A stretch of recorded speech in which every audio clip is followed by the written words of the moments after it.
Greetings, this is the Evening Run. A pleasure always. Your host, Denobi2. Oh, what is going on here? Apologies, everyone. Welcome. How is everybody doing tonight? Sorry for the it's been a busy week. It's been a busy week. Hello, everybody. Hello, folks. Thank you for joining me once again on another evening run. If I sound a little bit flustered, it's because it's been a busy day. It's been a work day for me. And I wanted to come out and make the time, spend the time with you wonderful folks, and talk about the specifically the hot toy announcements that we recently had, 5 to be more specific.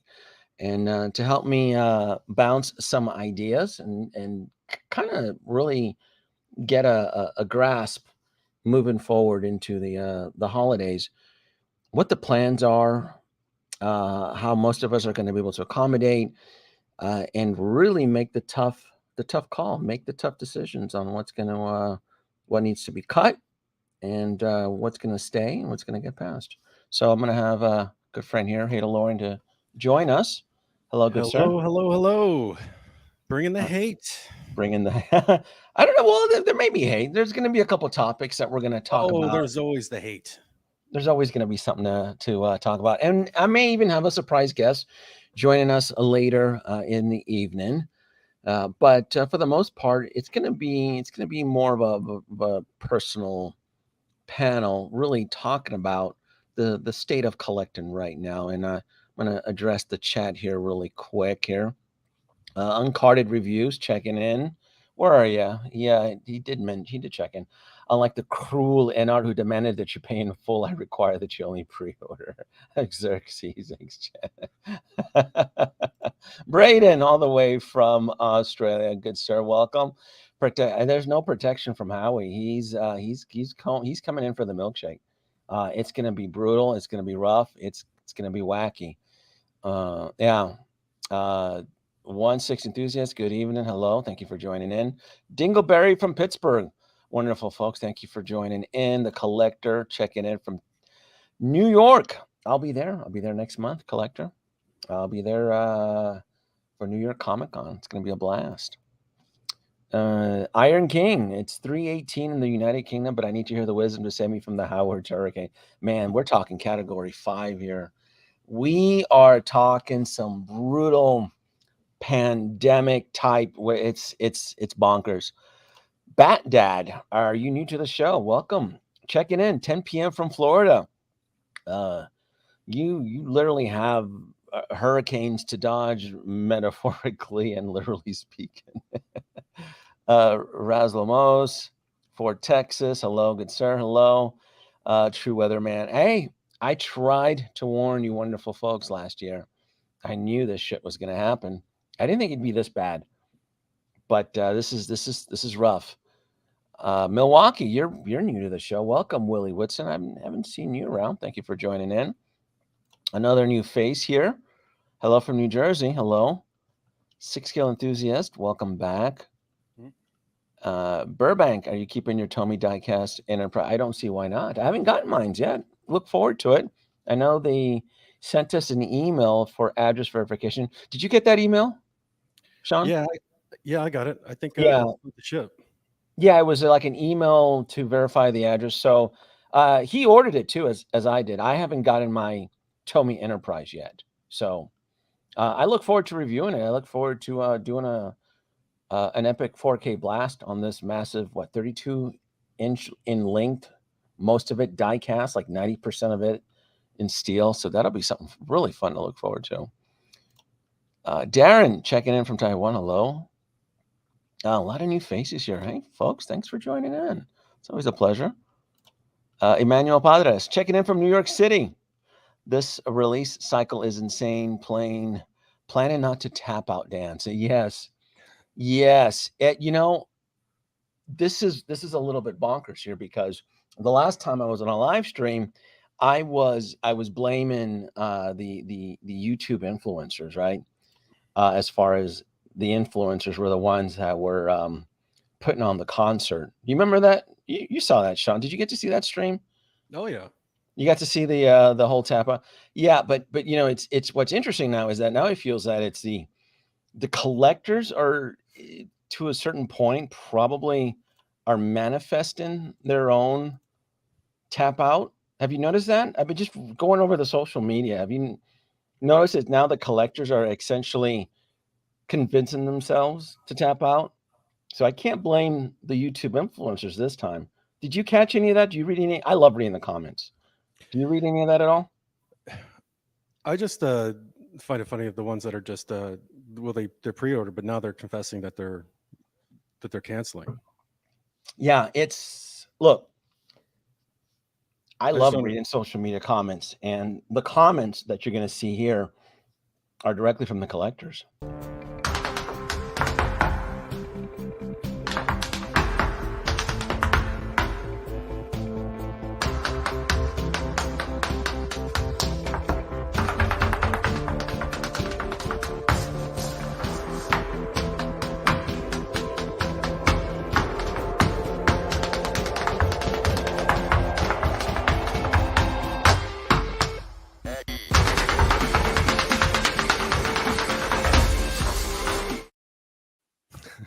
So I scrambled in the last 30 minutes to whip up that video, and I forgot to copy and paste the one for Scarlet Witch. And the comment was that it doesn't look like her. The face doesn't look like the actress, and that was the trend in comment. So what I did is I went through Instagram and I just essentially quoted collectors. And shoot, so I kind of messed up on that one there because that was it. People were like, "Oh, that doesn't look like her." I'm like, Hell, it does. I think it looks exactly like Fucking looks Scarlet Witch. exactly like her. Yeah, I thought it absolutely did. No, this is a more updated meme from the tap dance one, whereas it was the influencers. And I just thought it was interesting that, like, you know, you can't really blame the influencers now. It's the collectors. It's just like everybody seems to be somewhat excited for the announcements, but at the same time, they're like, oh, they're essentially convincing themselves that it's not for them. Look, I tried to warn people. You can travel back a year into the past here, and it's one of the reasons that, yeah, even though I do pre-order figures, the last 6 months I've been aggressively trying to limit my pre-orders. I've been like trying not to. And if I pre-order something, it's because I have no choice. Because I do feel the pain. I understand that there is a ton of shit to collect out there. I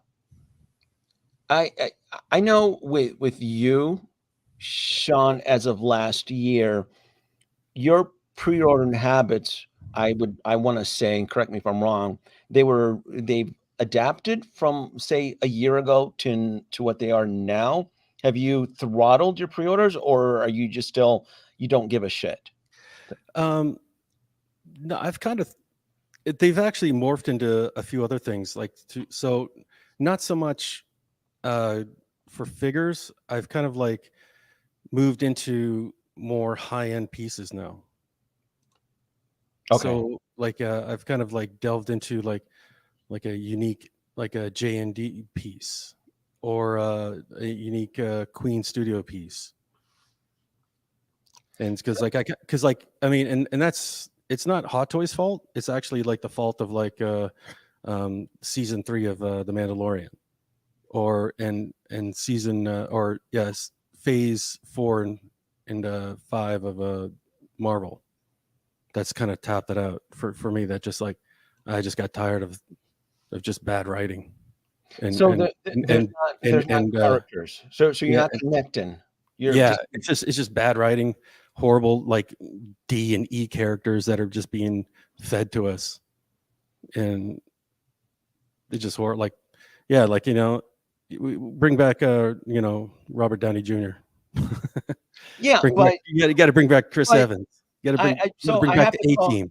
Well, I have to call you out because you're saying that, but it's not stopping you from buying the Kenobi figures, right? Or the Book of Boba Fett figures. Because, right? I mean, be upfront, confess. You Now, can't Well, they You still can't they still held back to the original trilogy. Fat Boba Fett in the new cleaned armor hails back. Yeah, it's I still don't. it's still an OG character. Is it? Or more? Is it maybe semantics that it's more of a variant of? I don't. I would probably have to disagree with you on that because, to me, the classic trilogy of Boba Fett is a unique variant of the byproduct of what we have now. And even I mean, okay, so you've most of us have changed our pre-order habits. You have to. Yeah. If you Well, it just include like okay. Well, it just there was so many things that piled up first. Like okay, you had the like okay, we were still living on the high of season 1 and 2 of Mando, yeah, and then Kenobi came out, and it was like and then what was it that came out that was oh, that was really bad. I mean, I tried to wipe my head off, wipe myself clean off this. What was really bad? well, Kenobi. There's Book of Boba Fett. Yeah, Book of Boba there's- Fett. So we had Book of Boba Fett that was horrible, and then okay, then after Kenobi, it was just like ugh, and then but then after that, then yeah, so like you kind of like all right, all right, I'll still because we still have hope for we'll still buy the figures and stuff like that because we still have there's Mando still got it, Mando still had, and then when Mando season 3 happened, it was so bad, it was like all right, I'm done, that's it, done. It was just like that was the one that just yeah, you got to cut all ties after that one.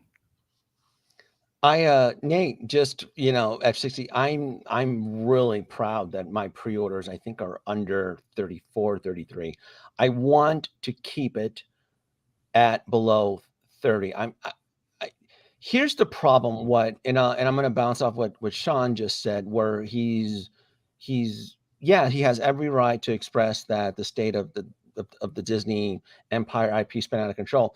But what I don't know if you folks out there are able to catch is that he's still committed to a ton of the pre-orders from these existing schlocky shows, right? And he just tried to justify about Boba Fett and look, everybody has their own cup of their own taste. I don't agree with him on that. The variant Boba Fett that I see is an empty shadow, a mirrored version of what I I thought at one point Boba Fett was the greatest bounty hunter in the galaxy. Bullshit. Cad Well, Bane, the second greatest bounty hunter in the galaxy. No, well, that's it. Like, I mean, now, don't get me wrong. yeah, I mean, just the other day when I unboxed that Boba Fett, I just told you that this was probably the worst yeah, quality figure I've yeah, received from Hot Toys. That thing was a piece of crap. Like yeah. the joints were loose. The hands like barely fit into the arms, and you couldn't the thing could barely hold its rifle, and the thing couldn't pose for anything. It was just it's horrible. It's a bad figure for posing. It sucks. It's a bad figure, and it doesn't help for its representation to the show. Yeah. Yeah, it's all part of the experience. It's all part of the unboxing experience. And I gotta say, I'm actually really proud of myself that I did not go too heavy, or I didn't pre-order any of the existing Star Wars kind of mess right now. Because what's happening is as these invoices are being sent out, collectors now feel a different way. They actually feel exactly how you just stated. Like I don't have confidence, a vote of no confidence for Disney. So, but unlike most collectors, they're being forced to eat the non-refundable deposit. And with you, I think you ended up just moving forward. A lot of them, like, I really don't really want. What's the Asian chick's name from Book of Boba Fett? May Win or Chun Li? What's her name? Uh, uh, God, his sidekick, Boba Fett's sidekick. The Asian. I'm horrible with names. Yeah. Oh, what was it? Is it Chun Li? Is it? Is it what? Somebody in the chat will know. Yeah, God, somebody please tell China me. Fed.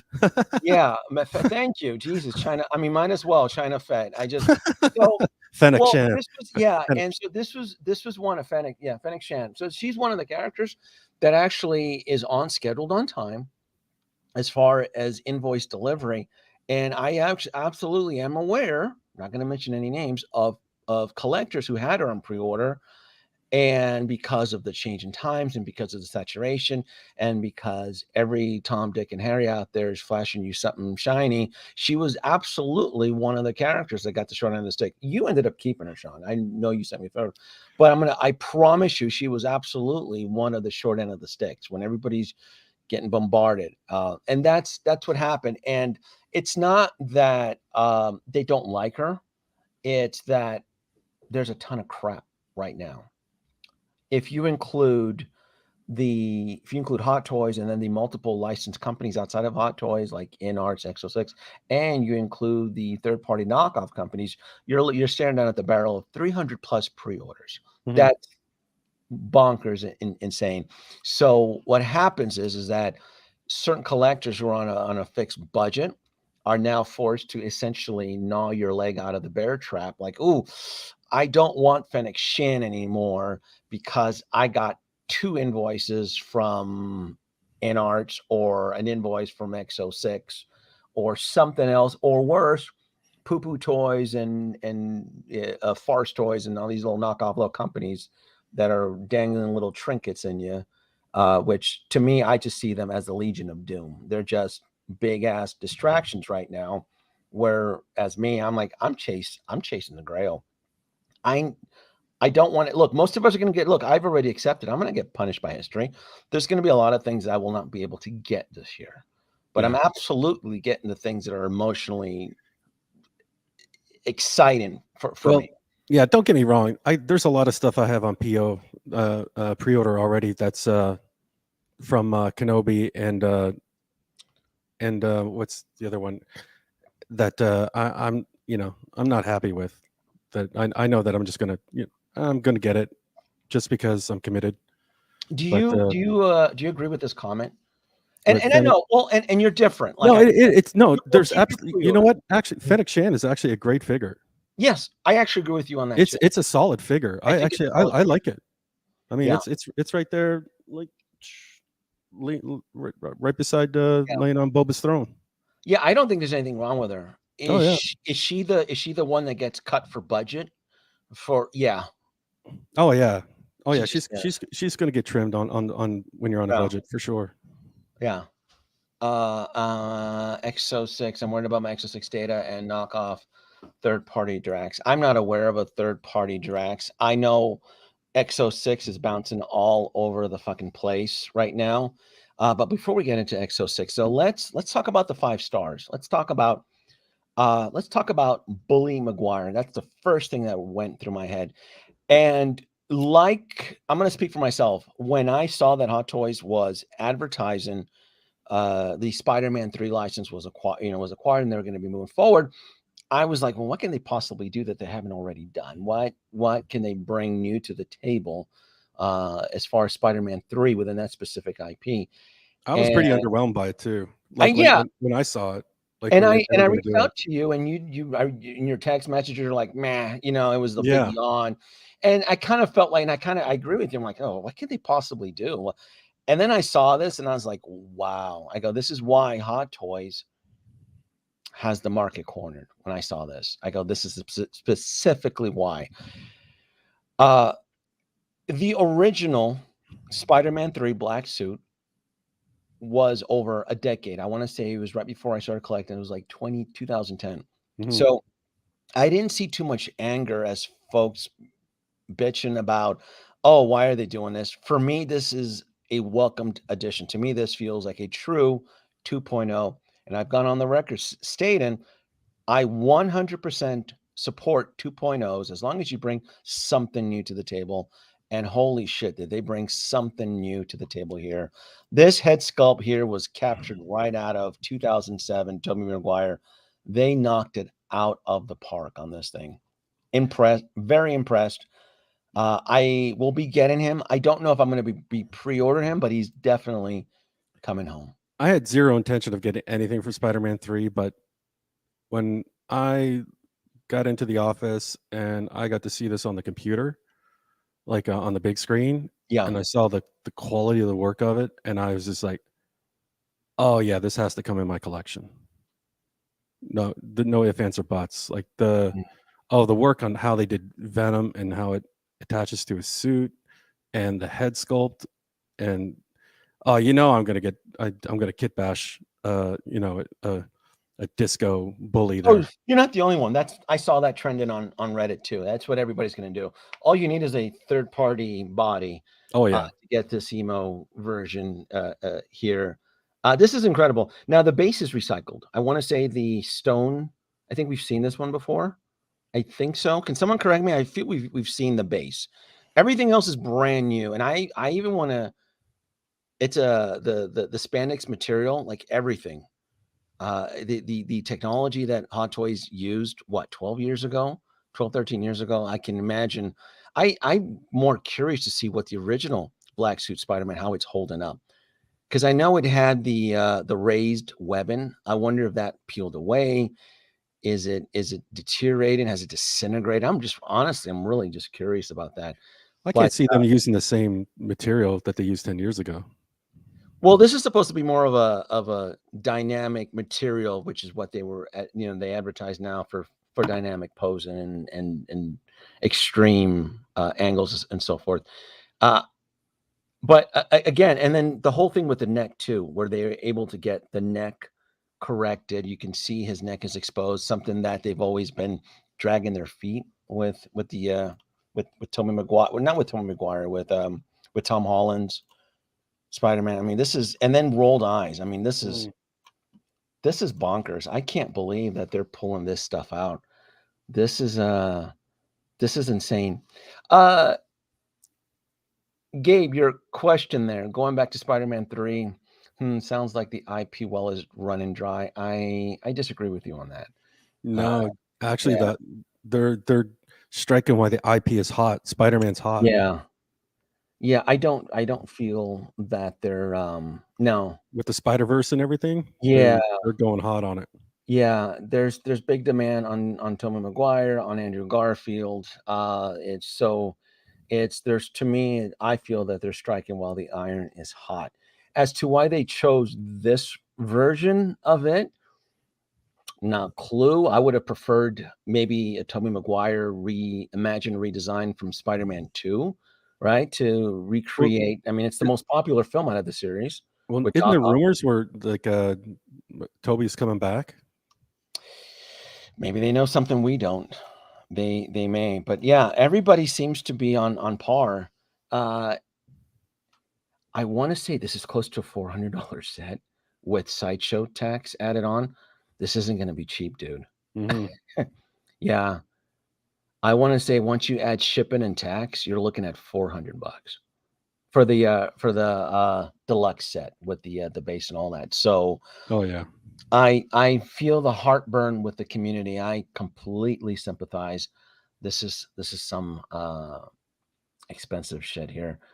Are you going to pre-order this or are you going to wait? Yeah, I'm going to pre-order this. You don't have a Spider-Verse anything going on, do you, in your collection? No. Well, I got the Sinister Six going. Okay, so you are chasing Doc Ock, Green Goblin, and the whole gang. Yeah, but I don't have. I'm not. This will be my first Toby. I'm not chasing Andrew or Toby, or in the red suits. Oh, you're not? No.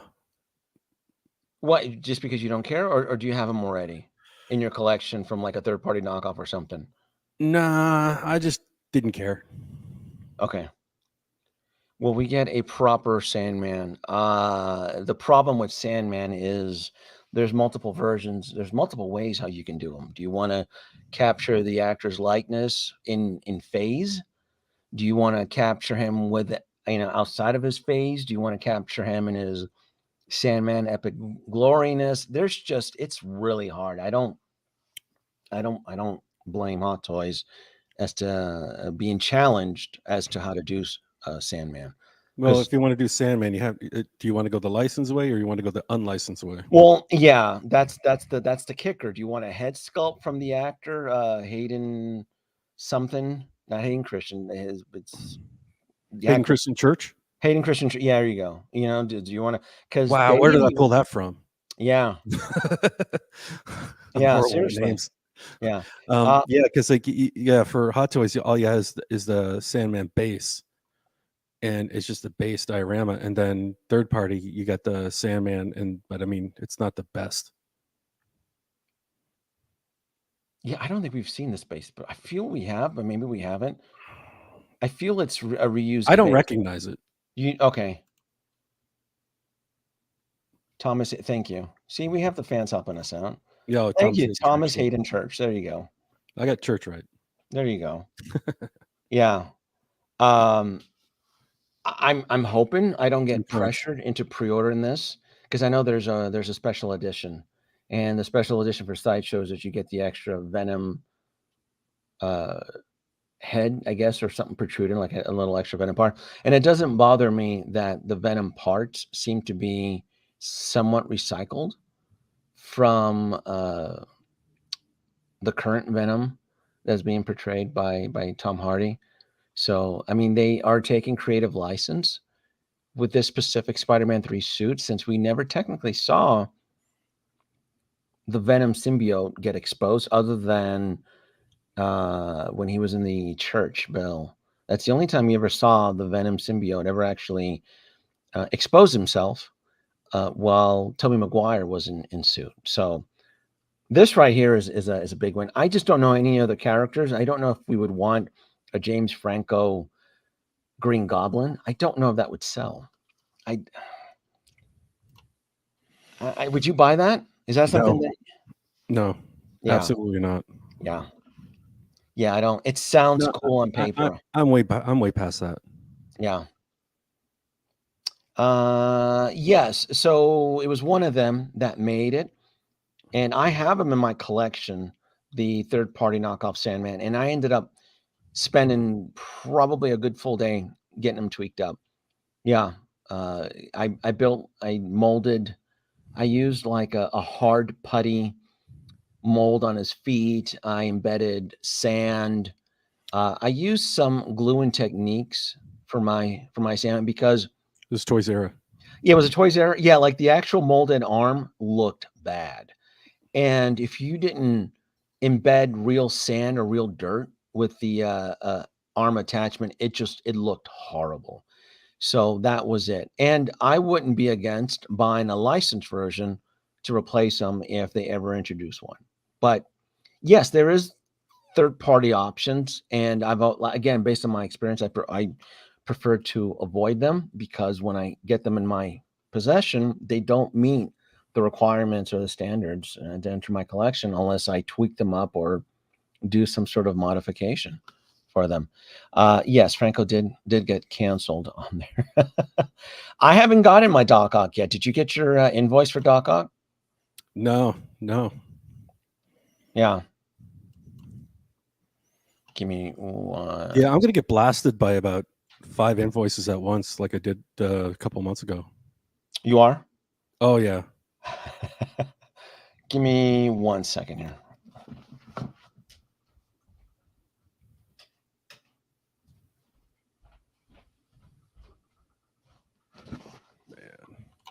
You are allowed to talk if I ever have to get up. No one likes dead airspace, Sean. you don't have to feel and kind of to it. No, I'm just messing with you. Well, could have gave me some warning there. No, the warning was give me a second, and that's it. And then you got to improvise. That's it. Where's Nate? Nate, are you in here? Nate knows how to adapt to. I could get the Hadelorian drink time there. But anyway, this is a win. I'm not happy about the price. The Hong Kong price, you're looking at $400 on this. And if it goes into waitlist pretty soon, I may be tempted to pre-order him. Are you gonna fall prey to the waitlist or the low batch, or are you just gonna wait till it gets dropped? I don't know if I feel like I asked you that. Oh yeah, I'm just gonna pre-order it. Just Okay. especially if it's the sideshow kind of like bonus items stuff. Like when it comes to that, I just pre-order it. Yeah. Especially like nowadays when you don't know what's up in the air um with the small batches nowadays. Yeah. And I just have so much on the go right now. Yeah. I'm just I can't be checking sideshow every day, twice a day to see if it's a low batch, or checking the Facebook groups to see who's checking, and then rush there, and then to try and pre-order it and not miss out. Don't fret, folks. I get it, folks. Not everybody is like Sean. Most of us do live in a real world where most of us do panic if we get 4 to 5 invoices. And trust me, I'm teetering on that point. I do not enjoy that. I cringe at that experience because I like to kind of savor my figures when they arrive. And I find no enjoyment where I am in a stretch of 7 days and I get 3 invoices. Because what happens is, right, I just throw them in the room. I throw them in the extra room and I'll get to them when I get to them. And my logic then starts to set in. I'm like, well, Denobi, if you weren't in a big hurry, then why did you need them so fast? Well, computer Denobi, I had no choice because the invoice was up and so forth. Hence why I try to limit myself into pre-order and essentially spend a little bit of labor and chase it, right? So what I don't mind doing is what Sean doesn't really prefer, because it could be labor intensive to kind of chase this stuff on through other retailer means if you do miss on a figure. But my taste is a large spectrum. I dabble in DC, I dabble in Marvel, and I dabble in Star Wars, and I dabble on the one-offs. And I probably dabble more on the one-offs more than Sean does. Mhm. What I mean by the one-offs, I'm talking Kickstarters, crowdfunding, HasLabs, Yeah. and so forth. Like the Tommy DeLorean, Tommy Enterprise. To No. me, those are grails. Yeah, it's not that I'm not budget wise or anything. No, I'm very budget conscious. It's just that I'm more budget forward thinking. Like where like if I'm very conscious. Like where if I PO and because I don't like to hound and think about, okay, is it okay, is stock getting low, or do I wait for to discount.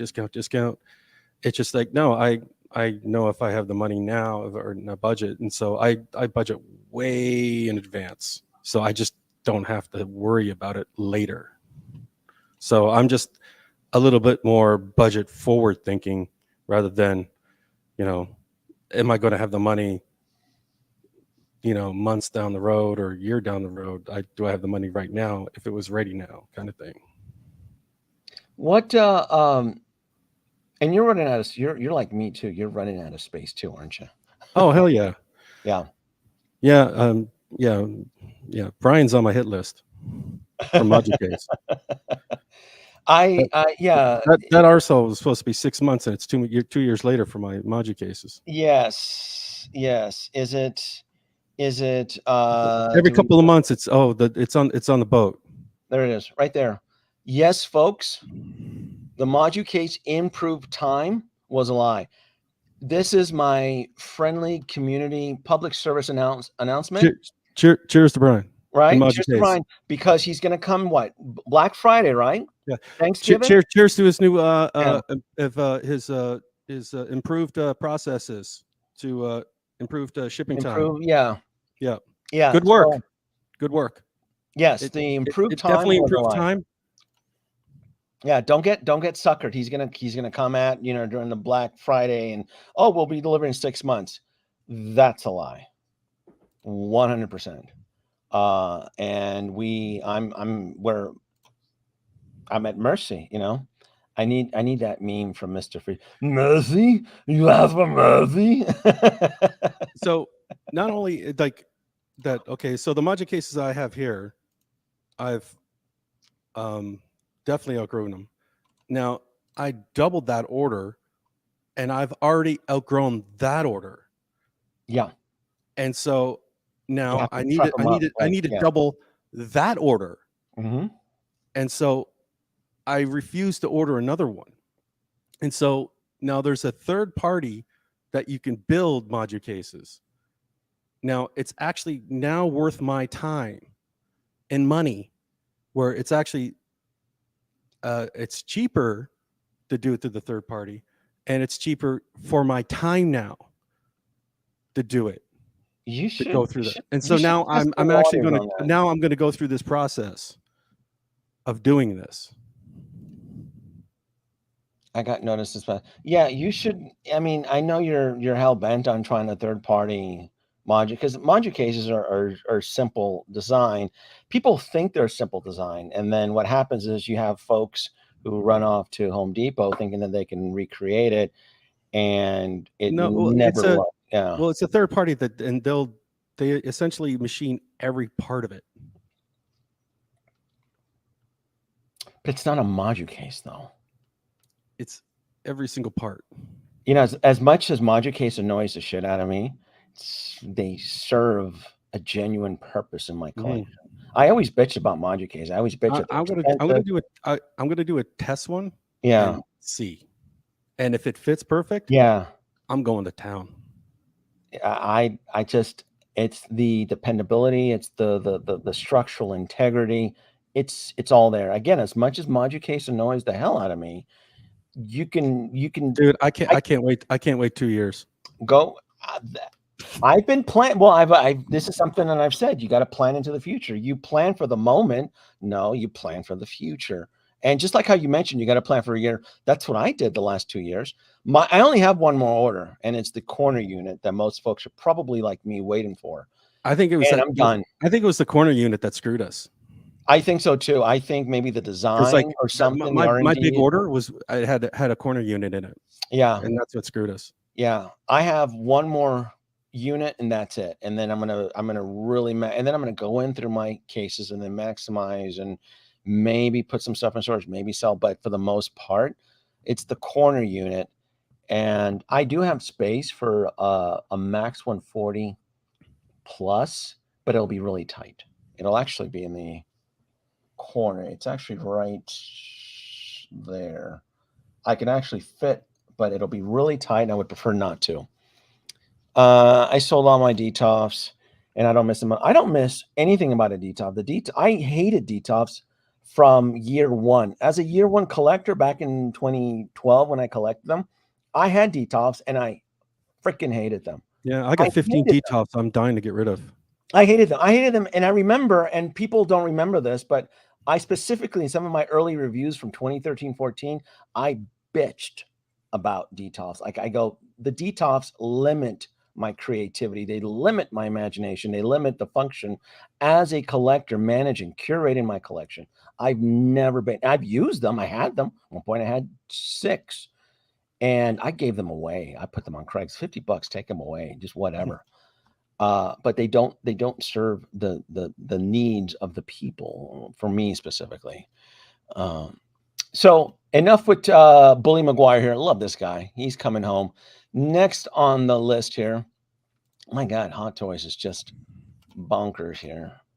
Bully, Scarlet Witch. Now, have you done your research on this specific Avengers Endgame? So are you aware that there's 2 versions? Yeah. Okay. There is 2 versions. Both versions are not on pre-order right now. There is a sculpted hair version, and then there's the artisan version. And the only thing I can tell between the artisan and the regular version is that it's just rooted. It's more the professional rooted hair sculpt and so forth. So that seems to be the big difference. And then the artisan is a limited edition. So there's going to be a finite batch of the artisan Scarlet Witch. So one version's going to be where everyone's going to get, and one version's going to be where everyone's going to be up in arms and screaming that they didn't get their number and Sideshow crashed. Yes, that's exactly what.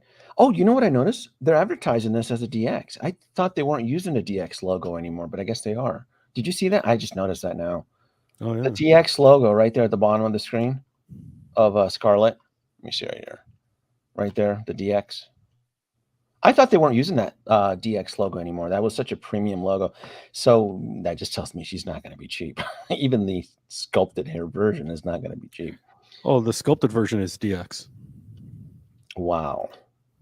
With every artisan edition, how he puts a nail in Inart's coffin and then some. Yeah. Yeah, he is definitely muddying the waters as far as aggressive competition. Yeah. Yes, because what this is doing, what the signal, the message, and how to is sending is like, I go, there's really nothing special about NArts. So what about your rooted Joker and all this? We can do it too, and potentially, speculatively, we may be able to do it better. So that's where the tension from both sides of the fence come in. I think it's fantastic. I mean, isn't this last year or so, Sean, that everybody was bitching about competition, right? Yep. Right? I mean, everybody goes, "Oh, InArts, we need InArts because InArts brings fair competition. We need competition." Now that competition is brought to the table, then everybody's losing their shit now. And then everybody has a problem with the competition because now they're like, "Well, InArts is doing it better." Well, how could they? They can barely get the first figure out the door. I find it funny all the people getting excited over the InArts Superman. Yes. Like, why would you be getting excited over that? Yeah, I've been there, done that. There's nothing new. InArts, and this is something that I think I've told you and several other people, Nate, is that InArts doesn't have anything that I'm interested in. Nothing wows me. I think the closest thing that probably I found interesting was the Dune kid. That was it. I don't need to pay $600 for a Superman. Yeah. I have plenty of Henry Cavill. I don't need another one.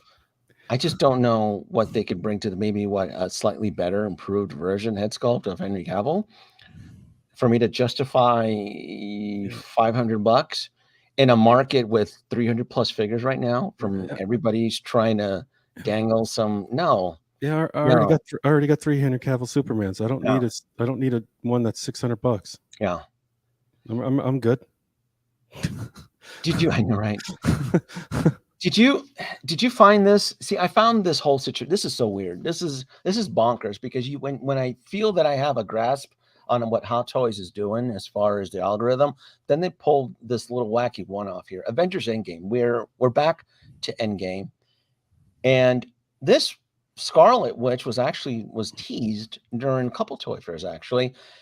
But this is definitely an improved prototype versions from what I saw, because we have an improved sculpted hair version with DXIs, and we now have an artisan version with the DXIs as well too. And the one that I saw at San Diego Comic-Con in 2019 actually was just regular Scarlet Witch sculpted hair, no DX features. It almost looked like the Scarlet Witch improved from the Civil War version of her.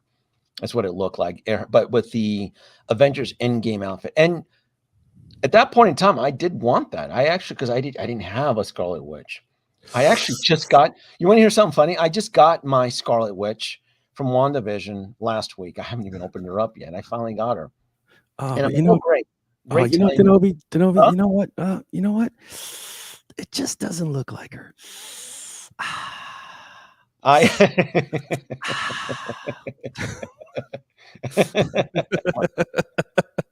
I think it's beautiful. I think everything about this. No, man, it looks exactly like her. I love it. And that was one of the trending comments with her, is that everybody bitched, and you just have to ask yourself, like, oh, is it really? Because I think it looks like her. Yeah, it looks just like her. I think it looks great. I even like the USB. Remember, we're in the age of USB plugins now. That is a USB lighted diorama base there, which looks fantastic. That's the other thing too, going back, just not to rehash module case, but that's the other thing too of the benefits of just having an open shelf module case style, regardless if it's module case or just or utility shelf, is that you do a lot of these figures for what you're spending now, you really do want to set up the full experience with power, with cable.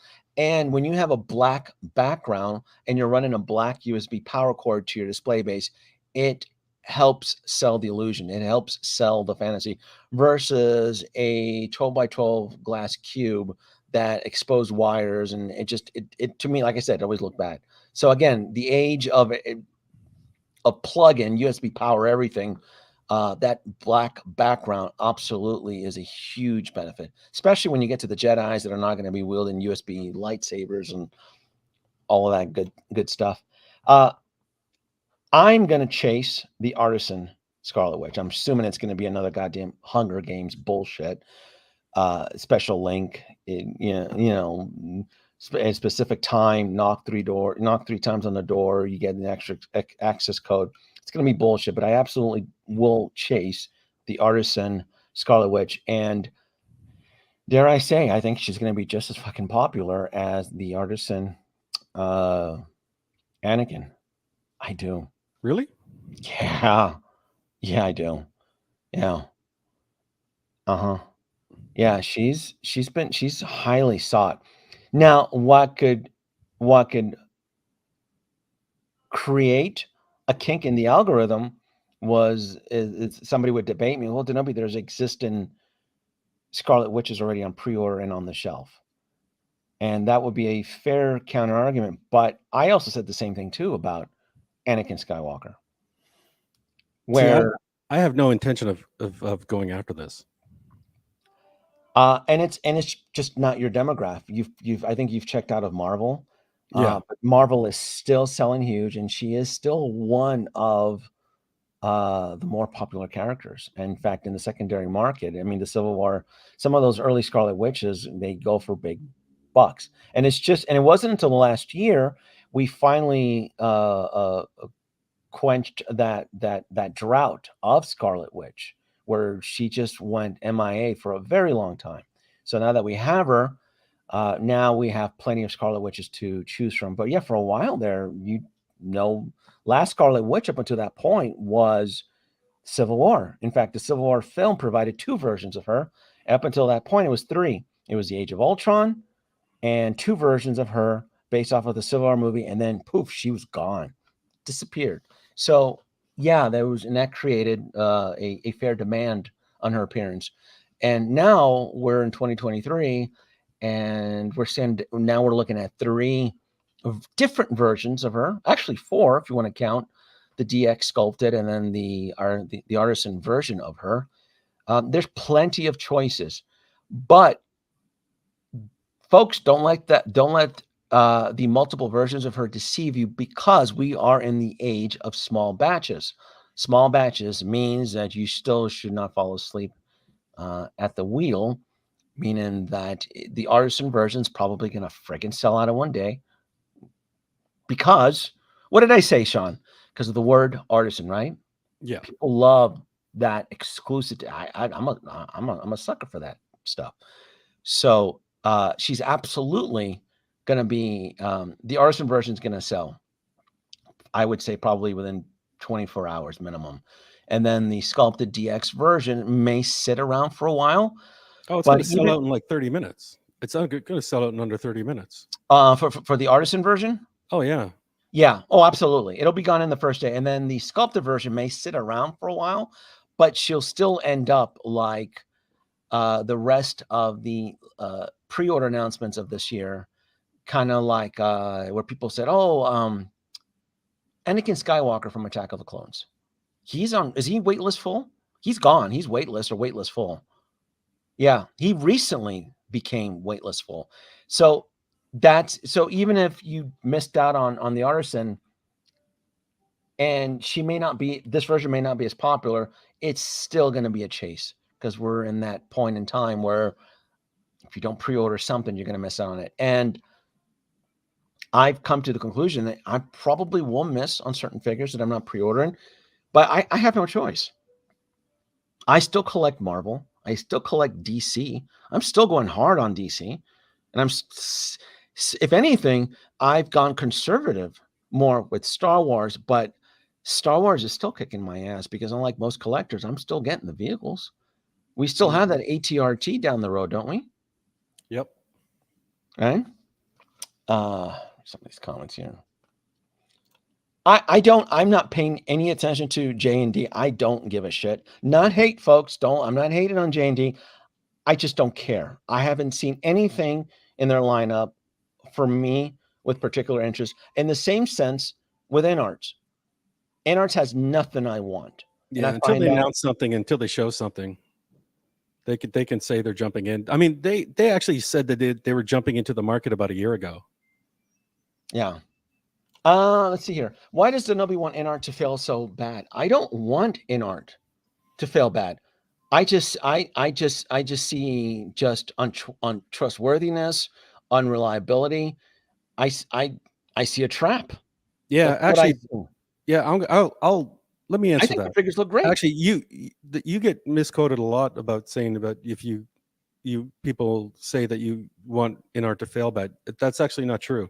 It's actually you call out NArts just saying like they just have bad distribution, and distribution is what's going to hurt them in the end. Yeah, it's in a aggressive, crowded market. You have a lot of new collectors, and I don't trust them. I don't trust NArts. There's so much levels of distrust, and that's not it. There's so many red flags, and you're asking me to pony up $1,000 or $600. No, it's not how that works. No, you have to wine and dine us. You have to build that trust. You have to give us the first figure at a reasonable price. And the perfect example I always turn to is X06. X06 came out of the gates very impressive for their price point and what they delivered. And the first one was Picard from First Contact, and then it was Data. And I was 100% smitten. Absolutely.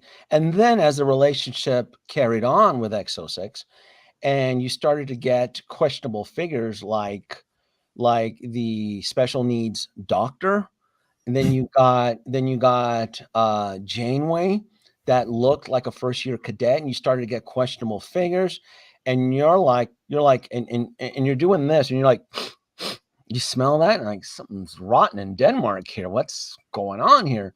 And then they're empty promises, right? I mean, I don't know who promises more schlock. Is it if it's X06 or NArts? But I think NArt figures look great. If they can at least if they can just figure out how to deliver a Joker, and they just finally, I mean, you got your NR Joker just recently, right? Yeah, Right? yeah, and it looks great. And yeah, there's no ifs, ands, or buts. The Joker looks fantastic, right?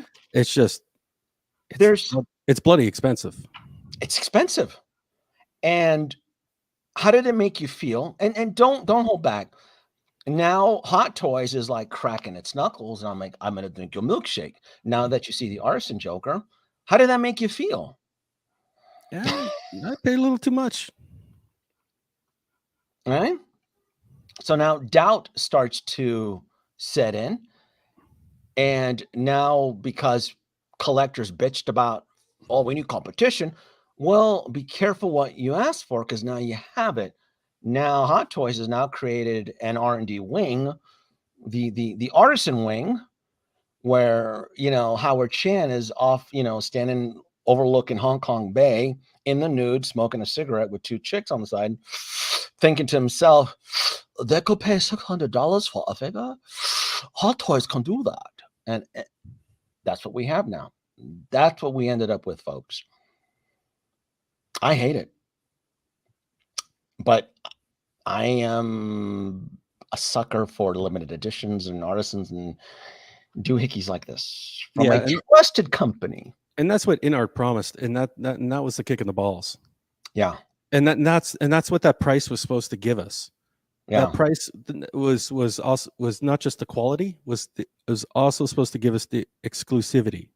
Yeah. And They just opened the floodgates, and they made too many of them, and they opened them up to all the third party and all the retailers, and it just ruined it. Like, it was supposed to be open for like what, 48 hours or something like that, 3 days, Yes, from the very and- beginning, just tons of red flags. Yes, and the little carnival dude just carnival barker. That's all he yeah. does is bark, and everybody. And then you have YouTube influencers that entertain him and wipe his shoes, bend the knee, to get him on their show. And it's just, what is going on here? What the fuck? What's going on here? If you say the thing's going to be available for 48 hours, it's very simple. It's you stop taking orders at 48 hours. Period. That's it. Everyone else can do it. There was tons of retailers taking orders, 3-4 weeks later.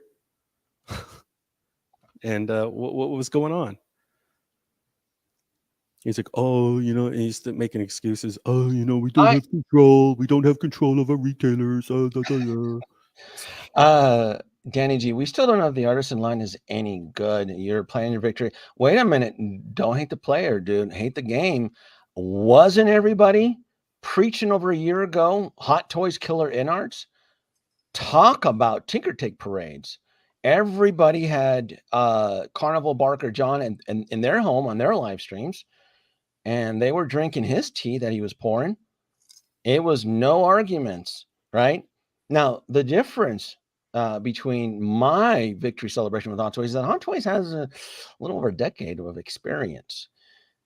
Arts is still stumbling out the gate with their Joker here, and they're still continually keeping up with their deceptive practices about these batches are being released and so forth. How many people got their Gandalf? Only selected influencers, YouTube influencers that got Gandalf and Pennywise. We don't. Yeah. They're not disclosing. The reviewers aren't disclosing anything. They're very deceptive about it. And they're reviewing has everyone gotten their Joker yet? I'm assuming by now people have gotten their Joker. It's the whole situation now is my argument is distribution. And when you have YouTube influencers preaching about releases, but they don't disclose that they got a backdoor preview figure, and they're not disclosing that. And that to me is very, very deceptive.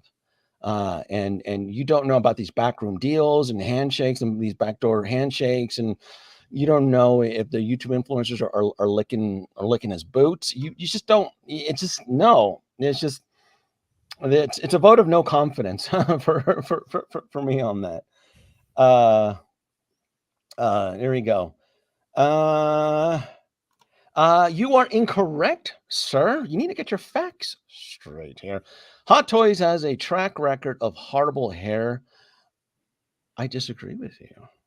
Didn't you just, we don't know what the artisan hairline is. We don't have it yet. So there is no track record, if that's what you're referring to. Well, now, I mean, if you look at the previous Wonder Woman, that's not artisan, or if you look at Gamora. If you're, well, we need specifics here. We need specifics. I was assuming that Danny was still referring to the artisan line. The problem with those is that as a collector, you do need to understand and you need to learn how to style.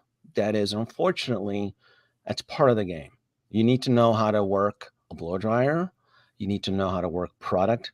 Yes, a hot air gun on low heat setting, actually using real watered down conditioner. Yes, there is tutorials for this, and it is unfortunately, yes. Does it make it like grown man playing with doll? Yeah, that's part of it. Unfortunately, sometimes it's not always where the female 1/6 scale figures come out of the box all looking all dandy and pretty. No, it's rooted doll hair, and that's where it pays off to have daughters. Yeah, I told you when my daughter was 6 years old, I let her play with Wonder Woman. I didn't give a shit. I just wanted Wonder Woman in my collection. She, it breaks my heart. She doesn't play with them anymore, but she did. And you know what? She took care of them, and she combed the hair and all that stuff. And I had no problem with it. So the artisan line, my interpretation is that this is more of a finer hair. I'm assuming they may be even using organic animal hair, because this type of fine detail is only really established through organic hair, typically like yak hair, animal fur or hair, things like that. When it comes to synthetic hair, what we would encounter in say in Wonder Woman, you can still style those. You can still, but it requires a bit more work, and it's harder to sell the illusion versus when the hair is really fine like this. It's something that you can get, say, from an animal, typically yak. It helps sell the illusion. It's more realistic. It's a more high standard. Plus, it's also expensive too. Collectors tend to like that exclusive, expensive touch feel and so forth. So they've only done what, 3 artisan figures so far, Yeah, I and believe it's so. gotten very good response. It's a very good response. So from the pre-orders that they're getting. So clearly Howard Chen is celebrating, and he decided to dig this thing up from the graveyard, because I didn't think this chick was ever going to come out. I'm happy. I love Elizabeth Olsen, and I'm happy that she gets the A+ treatment for it. So I'm gonna jockey. I'm hungry. Are you even gonna pretend to Hunger Game? I'm gonna fight for this. I want in on this. You don't even, do you think you're gonna fight for her if you get the invitation, or you just don't care? It's tough. The FOMO hits you. The FOMO hits you hard. Hey, folks. I might try it just to see if I get it, and then if you don't get it, then I'll hand it over to you. We are cucks for this special edition. We eat this shit. We're like, give me some of this artisan limited edition. Do you think the Iron Man will come to NA? Oh, you know what? Let's segue to that, because to me this is a no-brainer. I think it's perfection. I think they knocked it out of the park on the artisan Elizabeth. Let's go to Toontown Tony Stark here. Probably out of the 5 that have been announced, the most debatable, not controversial, but probably the most debatable, is the Marvel Classic Iron Man, not based out of the comic book, but my impression is it's based out of the 1960s Iron Man cartoon. I think it looks okay. I actually have its first release. Will I chase this animated version? Probably not. No. And I love Iron Man, but this is way too Roger Rabbit. This will clash. I'm going through an infectious disease of USB hacking right now, like you wouldn't believe. Like anything that I can add power right now, I will absolutely add power. And when it comes to the Iron Man figures, I need inspiration, and I see no inspiration from this Toontown version of classic Iron Man. I think it looks great, but it's not for me. And even the last version, which is a repaint of this one, I wasn't even sold on that one. The only reason I bought that one was because I got it for 25% off. I bought its realistic counterpart only because I was offered a good deal, and that's the only reason. And I'm happy with it. I think it's a great figure with the interactive base and so forth. I think it's fine. I'm happy with it for what I paid for it, because remember, it's all part experience, value, and so forth. When you get a good deal on a figure, we as collectors, we look at that figure very differently through a set of eyes, versus if you feel that you overpaid for something, you're like, is it really worth $400? Hence how people feel with the In-Arts Joker. See what I did there? See what I did there? Lane, thank you for your $2 super chat. Do you think Iron Man will come to North America? What he's referring to, folks, is that this is a limited edition batch. That's the only reason I'm interested in this, because this is a Hot Toys exclusive, a finite batch. As to how many are going to be offered to Sideshow, we don't know. I think the number is, someone correct me, is it 1,000 units or is it 1,500 units? 15, there it is. I knew someone was going to correct me on this. Boom, right there. The exclusive comic Iron Man with the case and helmet parts is limited to 1,500. Non-exclusive will be a general for release from what I read. Okay, so a non-exclusive will be a general. So is there two versions of this? I believe there's only one version, which is the Hot Toys exclusive, which is the one we're looking at here. Am I missing something, Sean? I thought there was only one version of this. I thought I didn't bother looking at this. This was so Yeah. horrible looking. Yeah, I thought so too. But anyway, before I forget, because I want to be grateful. Thank you, Lane. Wow, thank you so much for the super chat. Denobi extends his gratitude for your support. Trust knowing your contribution helps. Bye-bye. Yeah. Let's see here. The exclusive, let's see, Iron Man skates up. And then I saw that. That's so stupid. Did you see that they gave him skates up? And that's based off of the cartoon. That's why I know it's the cartoon, because the idiot did skate. This is one of the reasons I never got into Iron Man in the comic book or in the cartoons. I always found him hokey. To me, it always looked like somebody who was wearing a chest armor, wearing spandex and like rubber gloves. I never took the character seriously until it was brought into the Marvel Cinematic Universe. I had no respect for the character at all. Yeah, the fact that they gave him skates is just like right off the cartoon. I thought was really hokey. I go, yeah, this is. But look, there are Iron Man fans out there, and look, Iron Man is what keeps the lights on for Hot Toys. Doesn't matter what we think. I'm sorry. This looks like a $20 to $50 figure. Problem is that it's like 80% die cast. This is actually it does look cheap or economical, but this is because I have the realistic version of this, and it is a solid piece of metal. Like it is, I'd say like 80% die cast.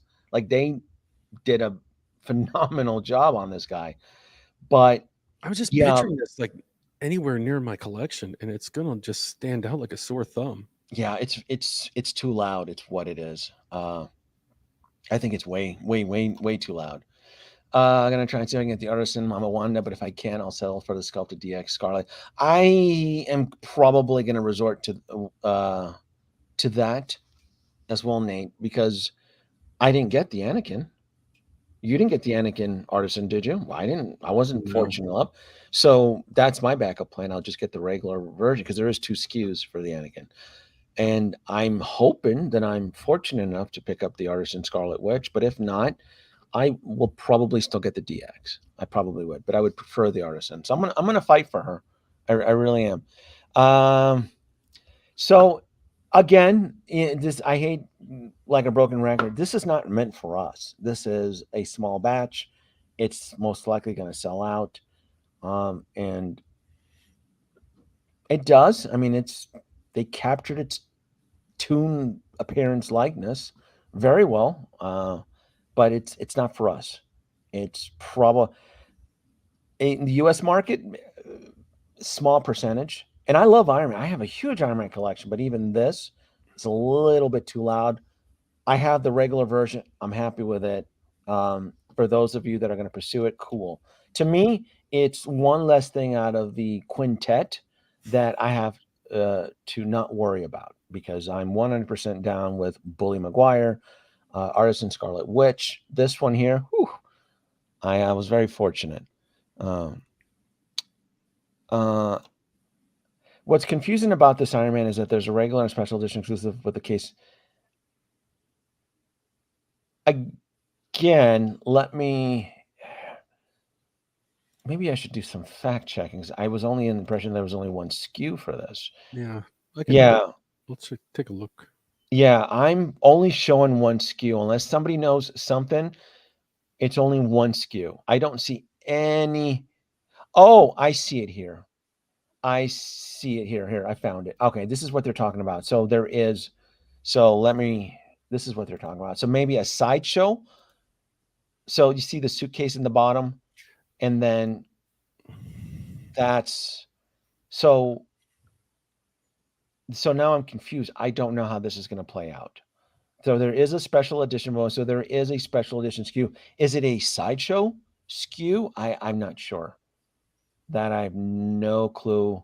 We're going to have to wait till next week, till the SKU enters sideshow to see what the situation is, because it wouldn't be the first time that sideshow has pumped out 2 SKUs for pre-order, one sideshow pre-order and then one regular. They did it for Wonder Woman 84, right? They've done this before. It's not uncommon. They did it for the Kenobi show Disney Plus version. They did it for that, that SKU, just like 4 friggin' SKUs, right?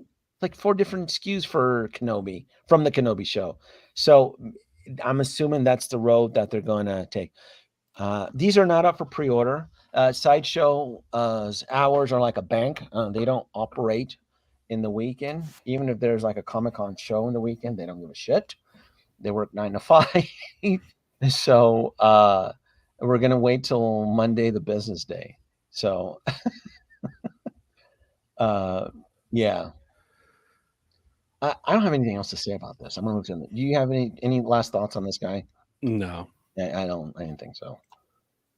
I didn't think so. All right. Let me see. All right. I find the third party Mr. Freeze a lot more interesting than that.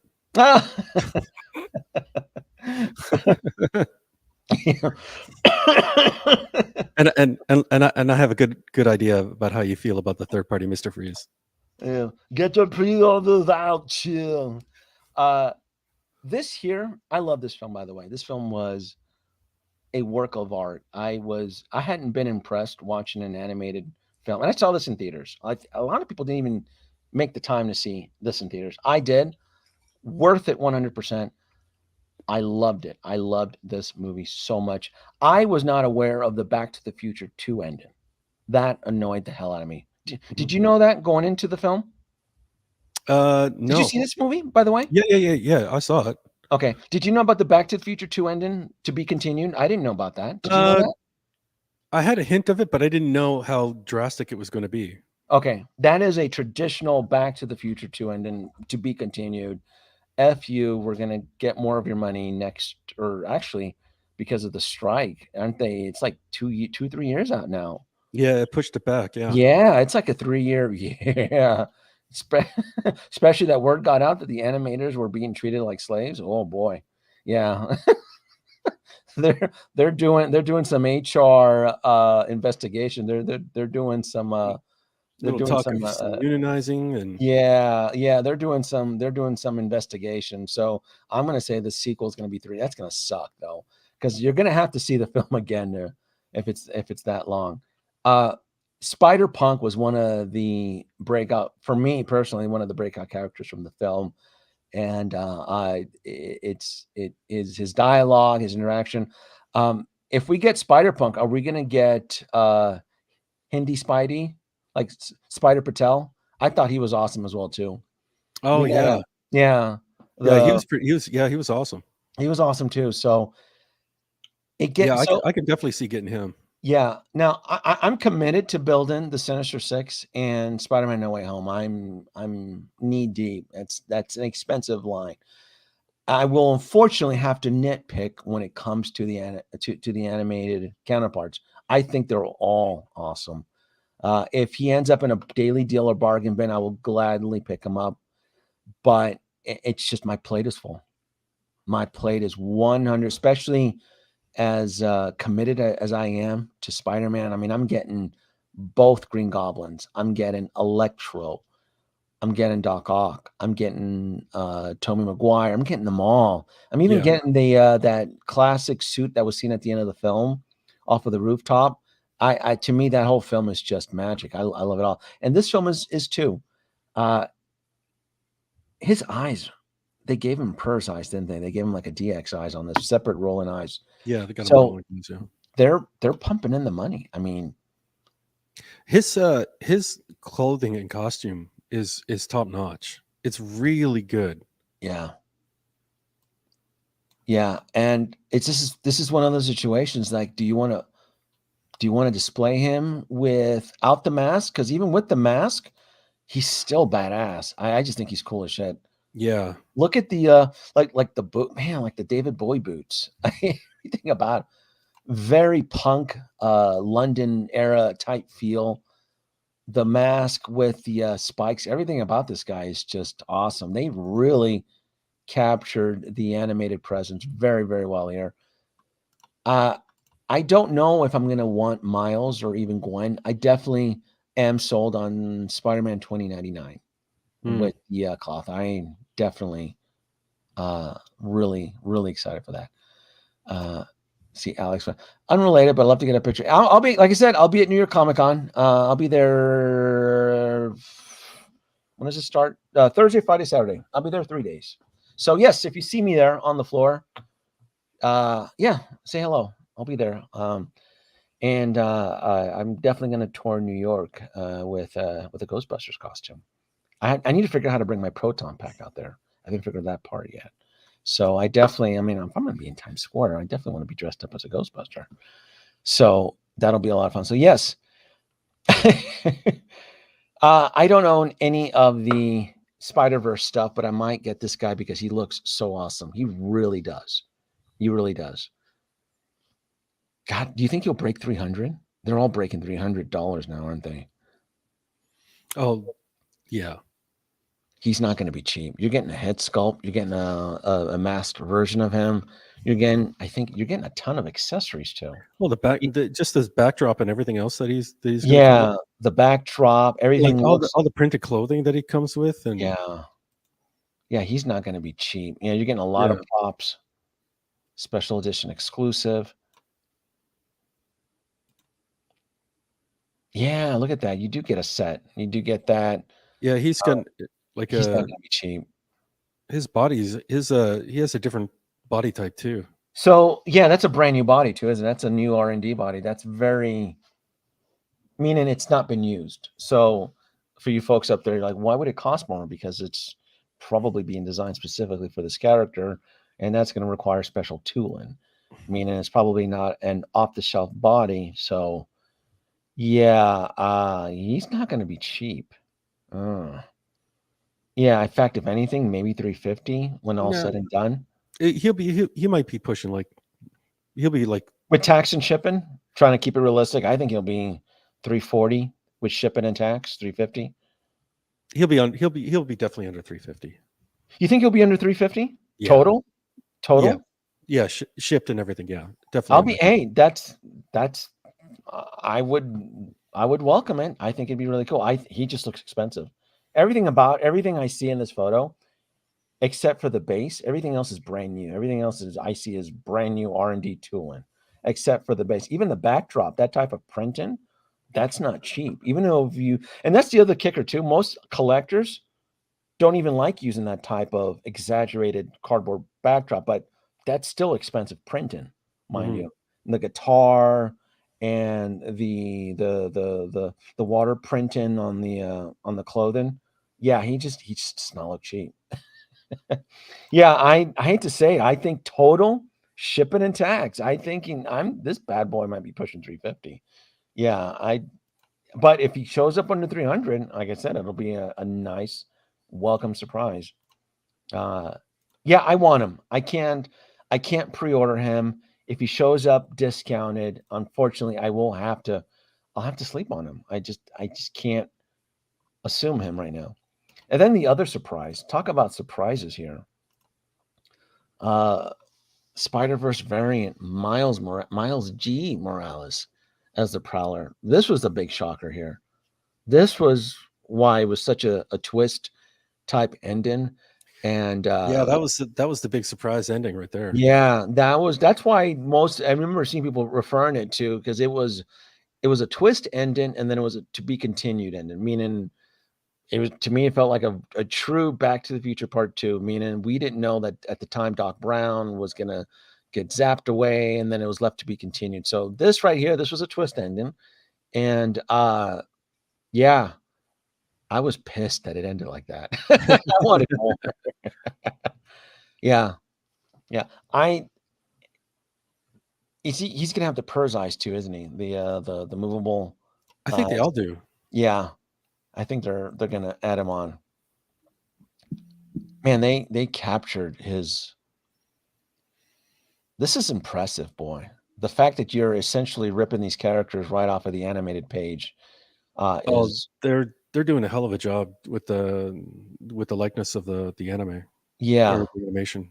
Yeah, especially since this animation was really stylized, very dynamic, very fast. And This is and these things can be posed really well. they look like it wouldn't be a challenge to get them that type of dynamic pose. And that helmet, does that helmet light up? I don't. It looks. I mean, is it just painted on? I don't. You would assume. Well, it looks like it's printed on, and it looks like the gloves maybe glow. Maybe. I wonder if this is USB. This is cool though. It would make sense. I don't. Maybe they could. I know there's accessories that kind of make it look like there's a trail effect going on the helmet. Yeah. Approximately 29 centimeters. So it'll be exact same height as his spider version, just kind of resuited. Yeah, even the like the whole dead expression. Okay, so it does. All right, so that answers the question there. The helmet does light up. So there is light up function in the gauntlet right there and in the face. Okay. So yeah. Special edition exclusive eye effect accessory, but yes, the helmet and the gauntlets do light up. This is cool. I'm excited for this guy. Because I know they're going to be going hard on the Spider-Verse, especially on this one here. Bottom of my want list, I would probably be more inclined to get Spider-Punk versus this guy. As cool as he is. The problem is how many pre-orders have they released from this film? Is there? I think we're up to 6 now, aren't we? There's quite a few. Just this movie alone, man, oh man, it's gonna get really pricey. I think the figures look great. If he sits, if I can get him at a good deal, I'll give him a home in my collection. But unfortunately, I do have to plan for the worst and build in the whole Sinister Six. And we don't even know if we're done with Spider-Man 3. Are we assuming that the Bully Maguire is the only figure that's going to be announced from that specific IP? We don't know. There could be more announcements down the road. This is what I mean by kind of playing it close to your heart there. You want to be careful about painting yourselves into it because there is a lot of good stuff here. And everything here is typically going to be about a year release. So Hot Toys is going strong. They are essentially out of control with their announcements. So you want to be careful. You don't want to run into a situation where you're forced to tap out. And yeah, we never got a Topher Grace Venom either. No.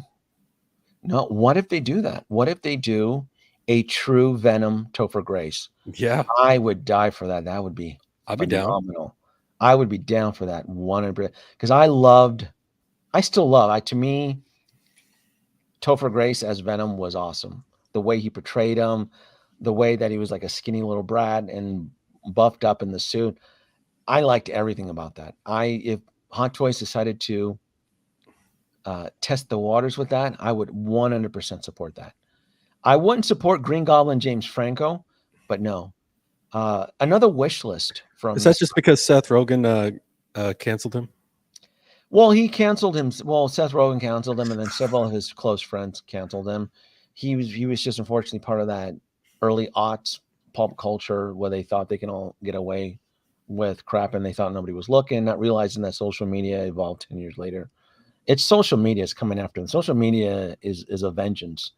Twitter, all that stuff that you thought you can get away with, that's all coming back to haunt a lot of these actors. Even this British dude, what's his name? The one that dated Katy Perry too. He's another one too. All that stuff. Russell Brand. Russell Brand. Yeah, they're all part of that old school culture from the early aughts that thought it was cool to be like that. I'm like, no, man, that's all coming back to it's all coming back to haunt you. Everything the internet documents everything. So yeah, I think I'm probably in the popular opinion with a Topher Grace Venom. I would, man, This is what I mean. Like I said, as cool as these announcements are, you just want to be careful. You just want to be careful about painting yourself into a corner, because next year around this time, remember, if any of you were fortunate and lucky enough to score an artisan Anakin or the other one, Joker, right? This is around the point in time that those invoices may show up. So you just want to be careful. You just want to be 100% absolutely careful for that. And yeah, I mean, I think they're going strong. And I think the Asia Toy Fair is happening right now, right? That's part of the whole announcements that are going on right now in Singapore, Hong Kong, so forth. And there was one point in time where Sideshow would attend the New York Comic Con, but because of budget constraints and flaky collectors putting them in the poorhouse, they've resorted to Sideshow Con out of their stock room now next to the bathroom. So that's on us, right, for canceling the multitude of pre-orders. Yeah, and Sandman too. and Sandman too. But yes, if Sideshow were to have attended New York Comic Con, these 5 announcement figure prototypes would have most likely been there on show site with other new announcements from other 1/6 scale companies on there. In fact, it breaks my heart that Sideshow isn't able to attend these events anymore, because they were essentially like a forest with a livable ecosystem where smaller manufacturers underneath the canopy of the trees would benefit, right? You had companies like Iron Studios, Queen Studios, Prime One, and even X06, even small Star Trek X06 would depend on that. And because it's been changing times for everybody, Hot Toys has been aggressively adapting, as they should, and most toy manufacturers have been aggressively adapting. As to whether or not X06 has been adapting, I wonder if that's a sign of the times, where if it's just going to keep moving towards like online digital, or it's if that's an opportunity for another retailer to kind of move into that space and start taking those cons and other just like like where Hot Toys can be part of that, can take place with that U.S. retailer as well, or and other manufacturers can be part of that. I just can't see it being very successful. I see it more as a short-term solution, more of a Band-Aid. I get it. You have to balance the books. And they've clearly shown based off of their management of their existing inventory, they aren't dicking around anymore. Where you had YouTube influencers early in the year talking about, oh, it's a trap and these wait lists. I never took any of that as a trap. I took it as, this is the sign that things are changing. I always, and from the very first one, which was Peacemaker, and even though some people had some Peacemaker waitlist conversions, for the most part, it's been waitlist or waitlist full or sold out. And the biggest wave that we saw clear evidence of this was the Attack of the Clones line, where C-3PO, R2-D2, the battle droid, the clone trooper. I don't want to mention any. There was YouTubers out there talking about it's so easy to make the clone trooper. You'll get more of it. No, clone trooper is sold out. Clone trooper pilot, waitlist full, all of those. So I always took it seriously. Absolutely. I always 100% took it very seriously, that this is Sideshow correcting the ship, and the days of an overfilled stock room is just unacceptable. And so you just are forced to purge. As a collector, you just have to adapt or purge or get rid of certain lines, because you can't get it. You're still collecting X06, aren't you? I got my last one. I'm fed up. Like after that shenanigans of that pre-order of Savak. Yeah. Like yeah. So like Yeah. so my last pre-order was Cork, and so they like, and I saw that Ninja there like announced or showed Kirk, Bones, and Spock for the Wrath of Khan, and then out of nowhere, he announced Savak, and I'm like, what the hell is this 2-bit character being put up for pre-order or for Kirk, Spock, or Bones?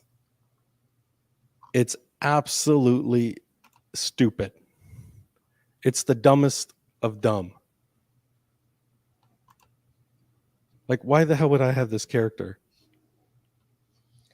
This is one of those situations. Why would I want this character first? Why? This is and it doesn't even look good first. It's just like, okay, first, okay, you teased Kirk, Spock, and Bones for the longest time, for over a year, and now you're going to just pull this out of your ass, and now you put this up for PO, and you want me to buy this? No, fuck you, no, I'm out.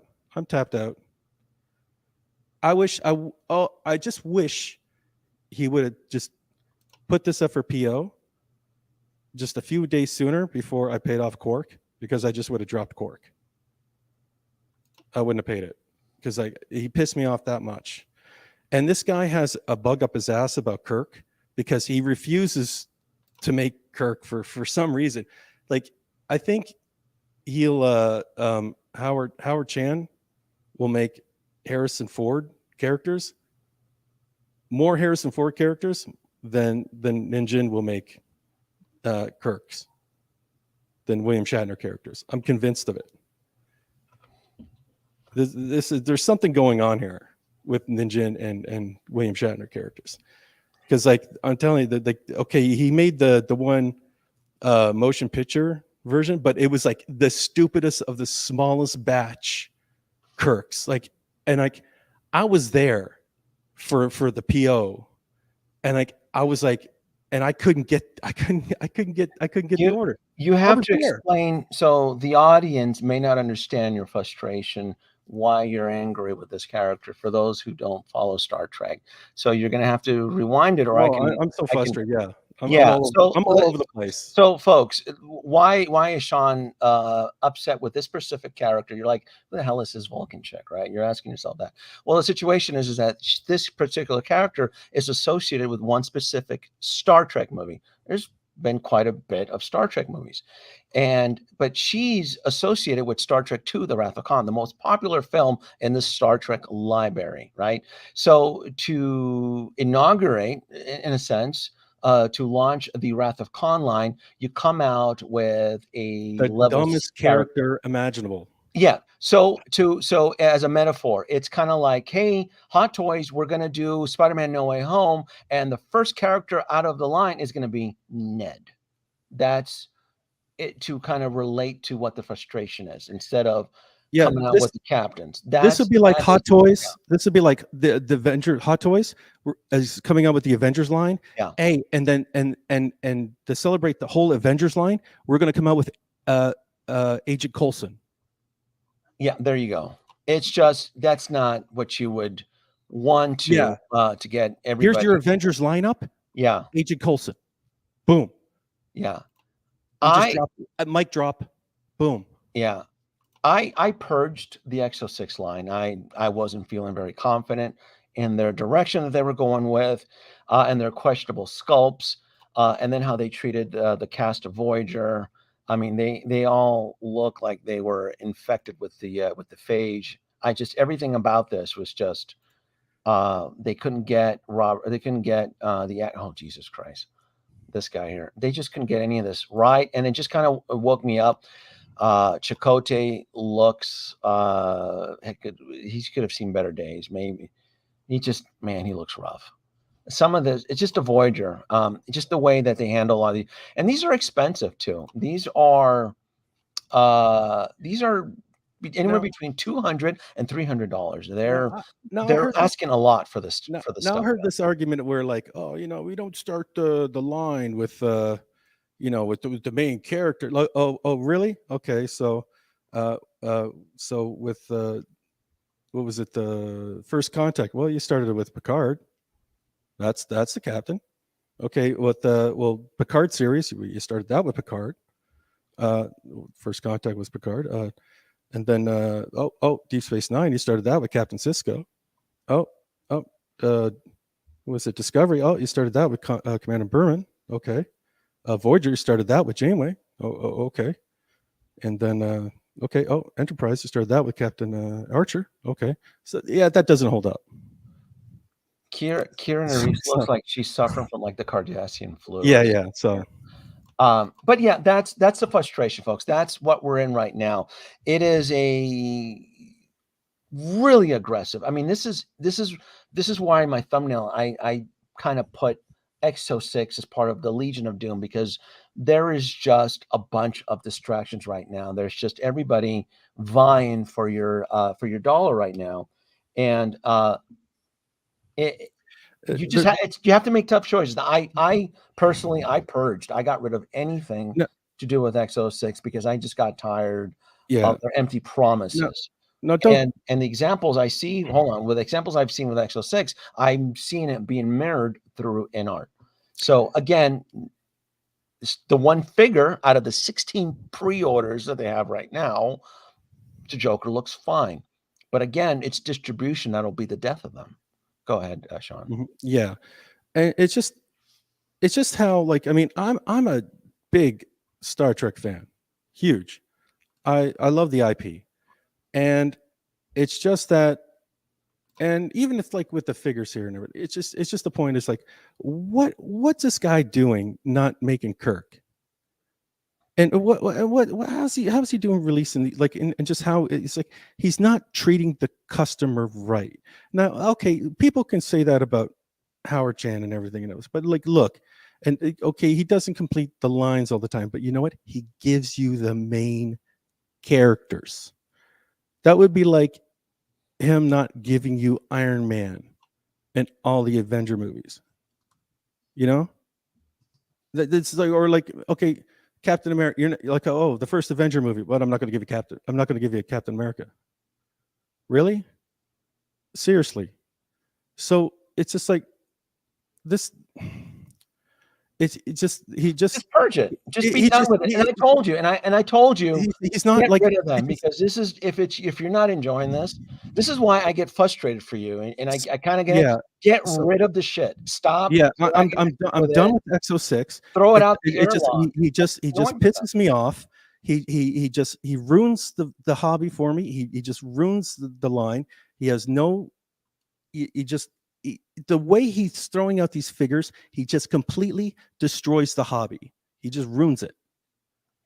And it's not about the quality of the figures. He can go all on about the quality. I don't care about the quality. It's his way and how he, in his choice and the way he goes about distributing the figures and how he goes about it. It's shoddy. It's just wrong. It's just this is one of the and I had multiple reasons why I purged Exo-6. No Exo-6 exist in this realm in my collection, and this was one of the things I was 100% aware of. What he posted, I am 100% aware that Nanjin doesn't give two rats ass of what the buyer, the collector, thinks or feels. Right there. He has his priorities. He does exactly what he wants. And I go, you know what? I wish you the best in running the company. Well, have fun. He's got another customer that just won't buy his product now. That's it. That's absolutely it. Then just vote with your dollars. And when I would talk to you, off camera, and you get angry with the company, I go, it's just not worth it. I go, if you're not getting enjoyment from this, and you're not getting that satisfaction as a collector, because these aren't cheap action figures, ditch it, purge it. I can. I've done multiple purges as a collector in my age, and if something isn't vibing right, it goes. It Well, 100% well, goes. I'll tell you right now, just like swore to you, and I laid down the line how I wouldn't buy anything from season 3 Mando, and I haven't. I'll tell you right now, he can throw out the next 5-10 POs could be Kirk. I won't get them. There's no way. It doesn't matter what he puts out now. I will never get another X06 figure ever. I'm done. No, like I said, the way the Voyager line was mishandled. No, and they just have a problem doing humans, and then the whole gaslighting with the whole the character 7 of 9. You couldn't question 7 of 9. What's wrong with you? Are you blind? 7 of 9 looks great. It looks just like Jerry Ryan. I go, no, it doesn't. I mean, and so that was it. It was just a multitude of things. And I saw the future of collecting and how competitive and how strenuous it was going to be, because you have to make tough choices, and you can't bottleneck yourself with pre-orders that you have a vote of no confidence, and that's exactly. So that's why I didn't even want to talk. I didn't even want to talk about Exo 6, because and to me, just to get to they're my not point, even worth it. They're not even worth it. And Mr. President, I don't know what to believe. And in there. I just want to get to the point, because like even to the figures that we were excited to when he first came out, we had Picard and Data, the very first ones. Where's the third one in that line? Where's the third one? We've had what? One, two, like 20, 30 figures since then. Where's the third First Contact figure? What is this one? Is this from the show? Is this from 3rd season? Or is this from Picard? Yeah. What is this one from? I don't know. I gave up after Geriatric season 2. Picard? They broke my heart. Season 2 Picard, Yeah. and I ran away.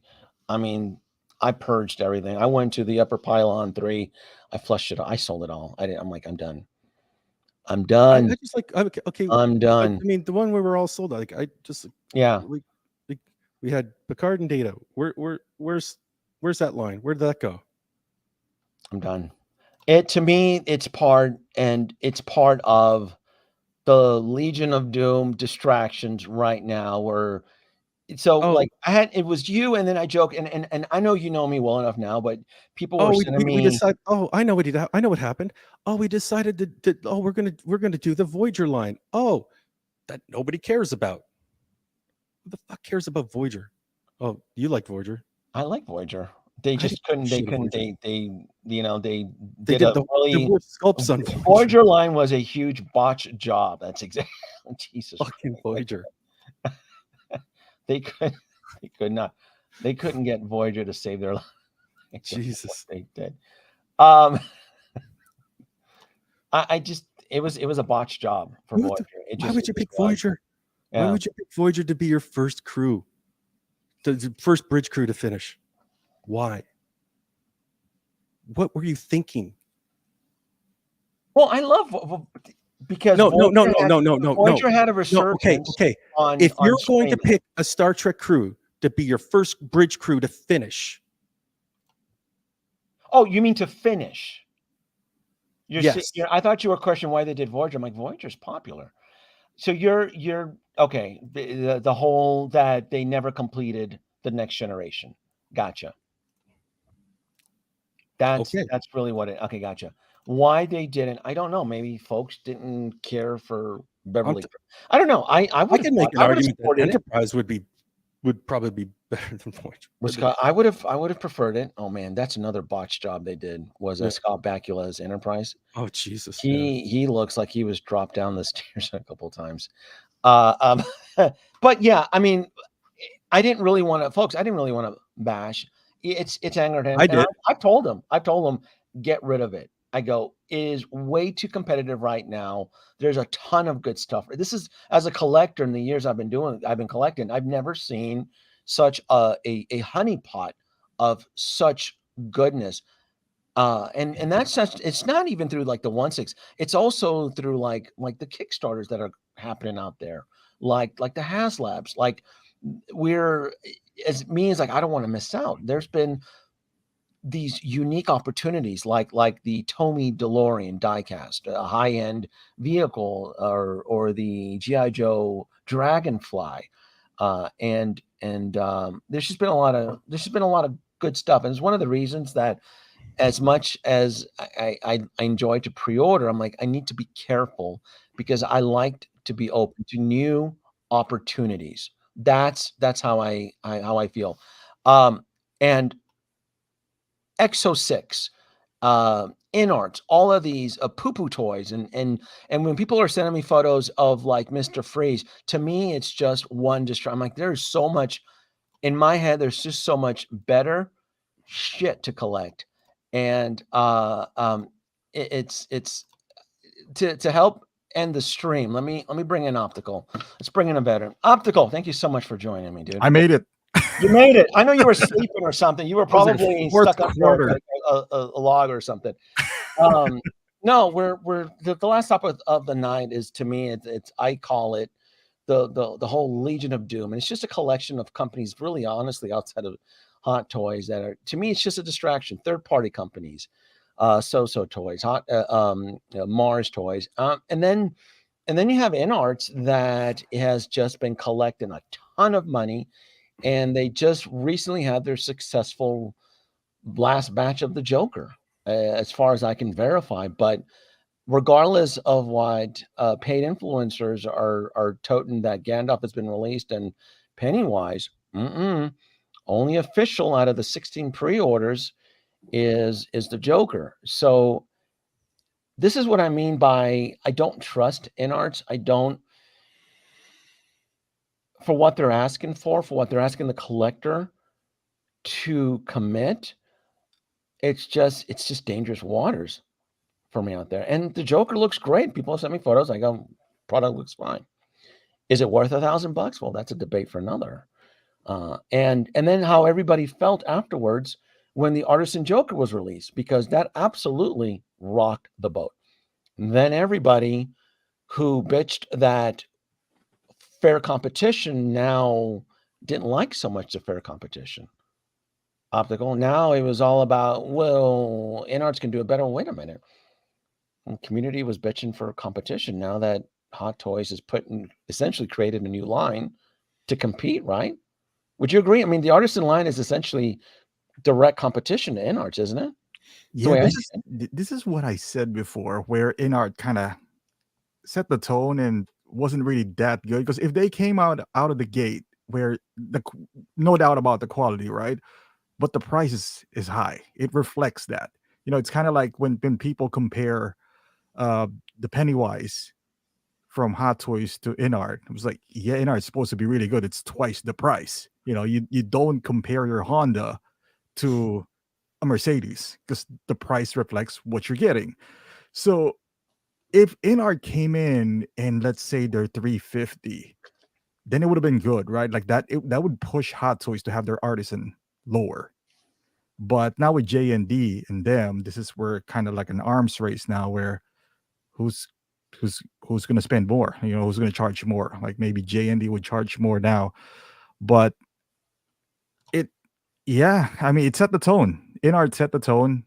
Hot Toys knew now that there's a market. The collectors are willing to spend $500 and they want a piece of that pie. And now here we are. So we'll see. I don't know how this would play out, but it'd be interesting. It's the oversaturation that really bugs me. It's the It's that there's 16 SKUs on here. This is Spec Fiction, by the way. This is Spec Fiction. This is probably the best, reliable, trusted source if you are going to pre-order InArts to do it on U.S. soil, since technically InArt products aren't allowed on U.S. soil. This is probably going to be your best legitimate, safe way versus going through, because there are trusted Hong Kong resellers out there, but their rules are and policies are a little bit different versus Spec Fiction. But this is what I mean by distribution here, where you have early influencers that got to review Gandalf, and then the rest of the world will see their Gandalf sometime midsummer 2024 or something like that. And it just and it just sets a real unfriendly, like there's something about where people are getting their figures and then you're waiting 6 months later to get it.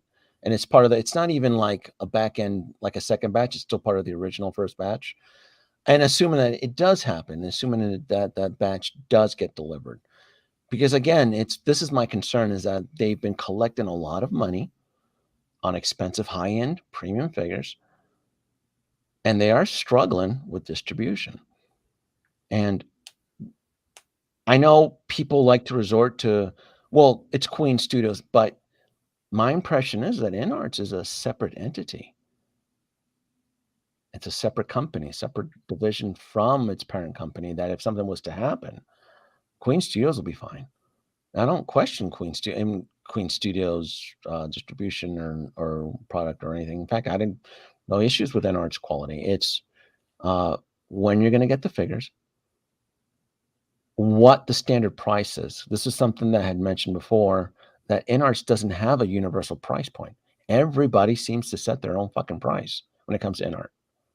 So if I ask you, Optical, or Sean, or anybody else in YouTube land, hey, what does the Aragorn retail for?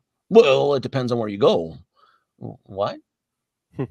Versus Hot Toys or any other U.S. licensed distributor, you can go to the Sideshow website and you have a definitive price set in stone. And that's where my concern comes in, where everybody has their own price. Everybody pays their own different price point. So you're not really sure as to the direction or where to actually buy it. Did you ever get the Joker, Optical? No. Okay. That's my main thing with InArt. I mean, the quality's obviously great. We're not denying that, but it's where to buy them. Where to buy them? That was my point with Joker before, because when I said that, and anyone can go back to the stream, I said all Hot Toys need to do is release a Joker. They don't need to be better than InArt. They just need to be an option. They just you can't replace Hot Toys. The buying experience. If something's wrong, you got that peace of mind, right? Like we're talking about, hey, it's expensive at Sideshow. Yeah, but it comes with peace of mind. Something's wrong, you got a little paint chip on the tip of the finger, you can contact them, replace it. I don't mind gambling if it's like a third party or 3.0. I can order it in Hong Kong, if I spend like $130, $150. But it kind of sucks if you spend $1,000 if something's wrong. Now, I'm not saying something's gonna go wrong, but if something went wrong, I just don't know how I would react if I'd be like, well, it is what it is. Sorry, man, my guy. Just like. Well, Did you pre-order this, Sean? Wonderland. What's that, Toys? And that's right. Yeah, that's why you don't order from Toys Wonderland. Yeah. Then there's that whole situation with Toys Wonderland. Yeah, and it's because the industry is changing. The end of why something that big reason why Toys Wonderland was under scrutiny right at the point in time early in the year was because they built their business model on the exclusivity of day one pre-orders. Shipping, meaning that if you want that figure the day it's announced in Hong Kong, it would be FedEx the following day. And how do you disrupt that formula, right? Well, you get Hot Toys and Sideshow to form an unholy alliance where they throttle the announcements so that when the shipment gets overseas to the US, they'll do the same day deliveries. So because it's very random, it's not all the time, and people were getting their Sideshow figures the same day it was being announced, then what would the benefit of going through Toys Wonderland be? And apparently it was disruptive enough that it made a big difference. Did you ever buy from them, Optical? Oh yeah, I don't remember we had Yeah. that dual pack. Oh, that's right. That's right. Yeah, that we chased for 6 months. That's Toys right. That took Wonderland. forever. That's right. I think Toys Wonderland came in at a perfect time, in a perfect storm, where it's around 2020, 2021, Yep. where there's a big boom, and there was this culture of, you don't want to wait. I want it now. That's right. And they built the entire model during that. It's like, hey, you know what? It's, why wait? It's like you're waiting 3 months, and then COVID happened, and now it just magnified, kind of like, hey, why wait for that Captain America, end game for 6 months, where you can get it now for like $80 more. Yeah. And then that entire culture went away. People People are waiting for bargain deals. So now they have nothing to offer. That's their whole selling point, was like, we can get it to you faster than anybody else. And then Sideshow's getting them fast too. And not only that, like, the entire culture have changed. Like, people are now waiting for deals. And not only that, even though they're waiting for deals, they don't want to spend money now. It's like, right. I don't need it now. I don't need it fast.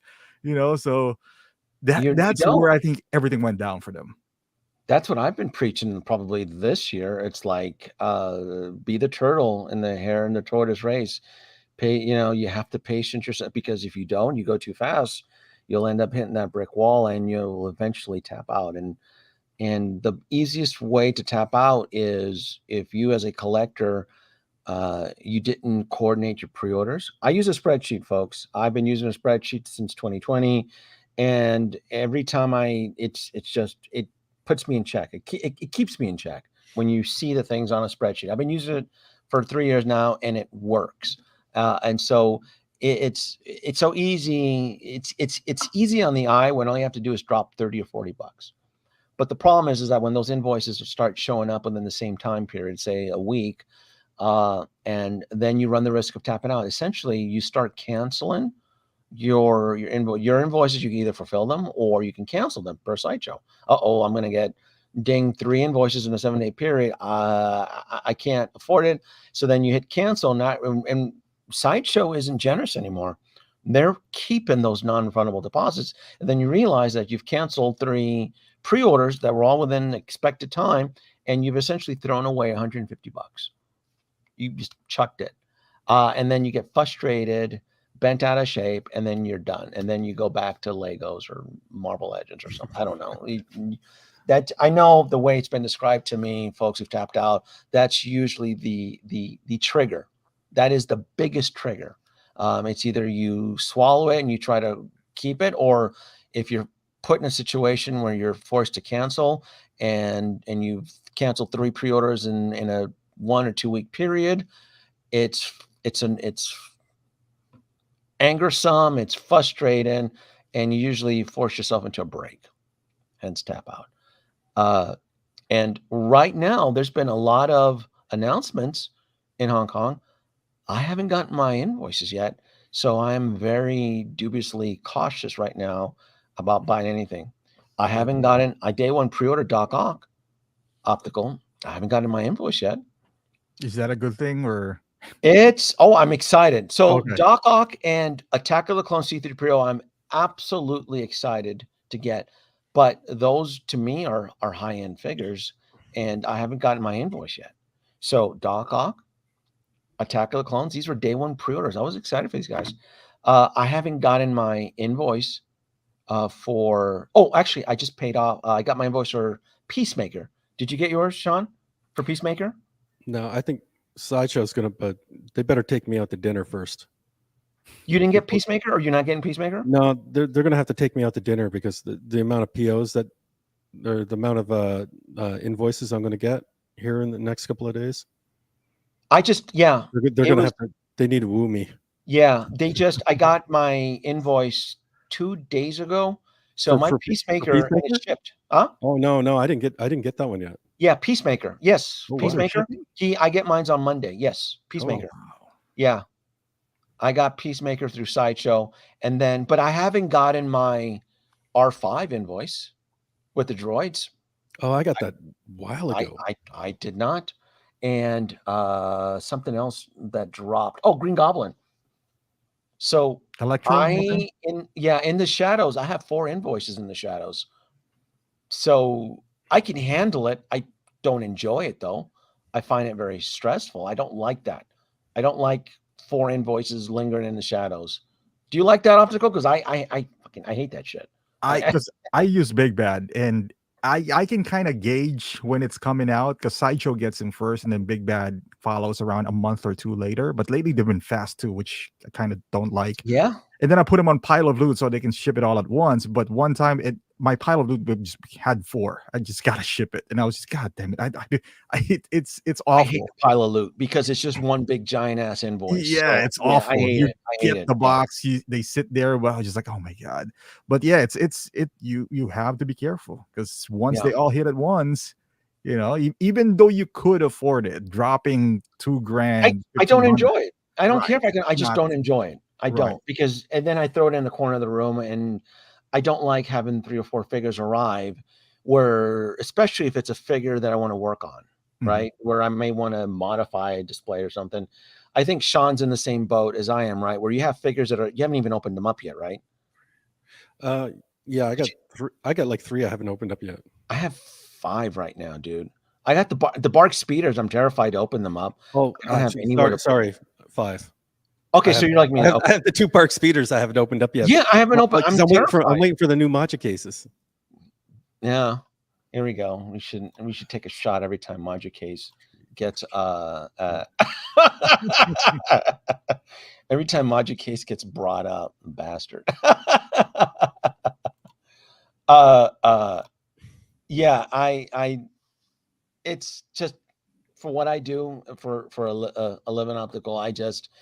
I like to take my time, and especially if it's a product or something that I want to work on, or want to tweak or display properly. Like for example, I haven't opened up my Back to the Future figures yet because I have a vision for them, and the time is not right. Mhm. And that's just how I operate. Like I'm gonna go out, and once the weather is starting to cool down here in Vegas, I want to go out. I want to take my Mark III DeLorean that's been converted with the railroad. I want to go out, do a photo shoot, maybe even do like a old Western style type unbox. And I have these ideas and that I like to incorporate. Are you getting those, by the way? Are you doing Back to the Future at all or no? No.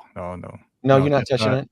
No, it's a very dangerous path because I know I can't house a DeLorean. That for sure. So I would like why would I make myself suffer from getting one and It's eventually a beautiful vehicle though. It's a lot of it fun. is. I had the Tumbler before. I got the Camel one. It was just I can't. You sure? I can't do it. I mean, these vehicles they're magical. beautiful. They're magical. Yep. Yeah, they're mad. What is that with the police and the lights blinking in the back? You see that? You see that? Oh, that's the modified tumbler that you did, right? Mm-hmm. Yeah. Was it a camo tumbler or just a regular? That was the black one, and then the one from Heritage Auctions. It's the police one, the Gotham Police. Mhm. Did you see that one? I posted photos of it. Yeah, you did. Yeah, I saw that. The police one. Yeah. And then my secret fetish of dinosaurs from the Jurassic Park line in the back.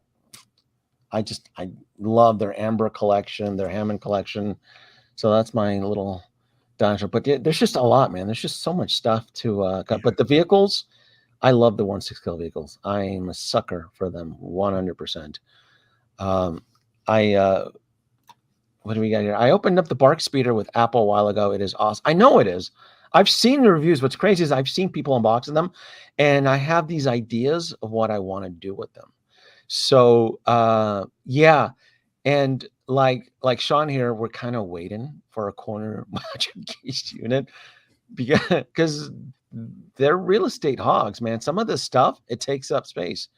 We haven't even gotten to the real estate hog, the ATRT, the little chicken walker. Yeah. You're not doing any of those vehicles at all, are you? Optical? No. Just I what was that? The DX16 Darth Maul. I didn't even get that. What do you call that? The blood fin or whatever. Whatever you call it. Yes, the Darth Maul with the speeder. With the I speed, love didn't that even get one. that. Yes. Yeah, I should have, because it doesn't even take up a lot of space. But Yes. I'm just like scared. So. Yeah. Yeah. I was very impressed by that. I actually found a good deal online at retail, and I picked them up, and I'm like, wow, this was worth it. Wait till 89 Batmobile comes out. Yeah. I mean, I would love to get those vehicles because they're just awesome. Just it takes They're up a a lot lot of of fun. space. Yeah. Did you ever own them in the past? Because I know you've been collecting as long as I had a camo tumbler. That's the Yeah. biggest one that I've ever had. I don't know. I'm pretty sure you know this, Nobi, when we get the IKEA center table, the coffee table, and then we modify it. It was on Sideshow Freaks back then. You modified it IKEA coffee table. I did all that, but I was just like, Jesus, I just don't know what to do with this. You know, the camo. I had the camo tumbler. Do you remember? I had the camo tumbler back in the day, and it was my first experience managing space when I had DTOFs, and I found it very frustrating. It was one of the things that opened up my mind to, I'm like, I hate DTOFs. And when I had the camo tumbler, yeah. You sit them on top mostly. Most You collectors sit them on top, and it it never looked good. It was collect just dust and It never looked good, but I did have it, and I even had the bat. Remember the bat, that giant? I had it. Big Bat can't give that away back then. Remember that? Yeah. They attach like store credit for like 300 if you buy it for the 4, longest. like 600. So they couldn't get rid of it, but it was nice. Did you sell that the bat? I sold it after 3 years. It was very volume cumbersome. It was a pain in the ass. It was a weird shape as well. It was a weird shape. The way it was angular. Do you know what we're talking about, Sean? The bat, the V. Okay, you never had that though, right? You never had the bat. It was a weird scale too. Very weird. Yeah, it was a 1/12 scale. Everything about it was just it was a beautiful piece. It was a showpiece. I remember I had family at the time, but it was a pain in the butt to manage. Yeah, it's what it was. It was to manage. It would probably fit really nice in the Max 140, but it would still be a volume hog. It's not like the Rancor where I can still pepper figures around the Rancor statue I have in the background, just the way it was designed. And then people love to remind me the dewback. That's that's gonna be a hog for space. Yeah, that's like 32 inches in length, and that's one of my best tips to the audience listening. I go, be careful. I'm getting the dewback 100%, but be careful about pre-ordering the dewback, because that is considered, it to me in my book, the way I manage, that's a big ticket item, and it's most likely going to arrive in under a year. There's very little manufacturing R&D. It's going to be like the Blurg. The Blurg arrived in about it, right? Wasn't the Blurg arrived in a year when it was first announced? It was it came pretty quick. It came very quick. And so that was my biggest tip to the community. Like, be careful with the dewback. It's, once you add the shipping and the tax, it is an $800 ticket, and then anticipating its arrival, and it'll put you against the artisan figures or any other figures you may. So it can increase the risk of a tap out. I mean, that's a very scary, where you start to get multiple invoices, and one of those invoices is the dewback. So I'm getting the dewback. I live in the desert. To me, it's just one big giant fun toy. I know I can get really cool photos. I know it'll look really great in my collection, but it's something that I have to buy on my own terms. To me, the dewback is just like a DeLorean. I got to kind of plan for that. I got to buy that because what if there's a HasLab at the time, right? I can put a $70 non-refundable deposit on it, but what if there is a HasLab shuttle Tidarium happening that month? Right? A $500. You just don't know, right? Because the Star Wars ships. I mean, I'm using Star Wars, but it could be Marvel. It could be Tomy. It could be Mattel. It's those surprise one-offs that Eventually, it's going really to be a HasLab Millennium Falcon. a HasLab. There's if we're dreaming big, why not? Sure, right? The Ghost. A lot of people didn't get the Ghost. Oh, did you get the Ghost, HasLab? Oh, I did. I know you did, Sean. Did you optical? Did you? No, You don't. You don't like any? Did you any of those ships? You never. I didn't know. No, I didn't even know. I don't like. I know you follow those and Yeah. you keep them, or I know because I know you said you got the Proton pack from Ghostbusters From too. the HasLab, yeah. Okay. Man, dude, they did a great job on that proton pack. For the price for $400, they knocked it out of the park. Did you keep that, or I Oh know yeah, did you buy multiples? I bought 5 of them and I kept one. Yeah, Oh god. mhm, yeah. Oh, I did good. The Okay, proton I'm sure. packs were probably yeah. I told people at the time, people were buying hot toys to flip. I'm like, there's no money in flipping hot toys at the It's time. none. It hasn't been in a There's- while. It hasn't been in a while. Right, Sean. I keep telling people it's if you're gonna try to do a semi investment for a flip, I go stick with a finite batch of a product that's being manufactured by a specific number. Mm. Proton packs were a specific number. The Razor Crest was a specific number, which did really well. I think that's the key, right? The number. Because regardless if it's good or not, if there's a number attached to it, like Mondo figures, Mondo, that Kratos, man, that's going the for like He-Man line. $600. I'm hooked on the He-Man line. You Yeah. don't do the He-Man through Mondo, The do you? Mondo, no, just Okay. I have some of their limited number figures. He-Man ones are awesome. Uh-huh. It's all about that limited batch. And Oh. speaking of limited batch, Hot Toys is keeping their word on limited batches, and they're being very successful with it. The Yeah. Artisan line is finite batches. Yeah, Inart should take notes of that. Yeah. You know? Sean said it perfectly earlier. You're not just buying the quality, you're buying the exclusivity. And I think because imagine the people who bought like multiple Jokers back then, thinking they could flip it. And all of a sudden Hot Toys disrupted that. It's like, Yes. Well, obviously. and I remember that. I'm glad you jogged my memory. There were collectors that were stacking up on the NR Joker. They thought it was the next big thing. Yeah, absolutely. They were doubling down on that. They thought this is going to be the next big quick flip and so forth. I did not trust it one bit. And talk about a disruptive market. You now have a fair competitive alternative to the NR Joker. Yeah. Yeah. I mean, so it's probably why you can go on third-party retailers, Hong Kong retailers, and you can still find the Joker slightly discounted. A lot, like somebody asked me in like the PM was just, hey, because you keep on saying, I was like, and I gave him like 3 stores. It's like you can buy Jokers from these 3 stores right now.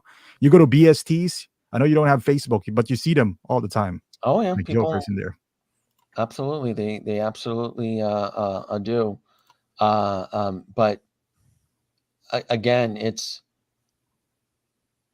going off of there's no are you like me with the InArt line up here? Is there any character here of interest at all to you at all?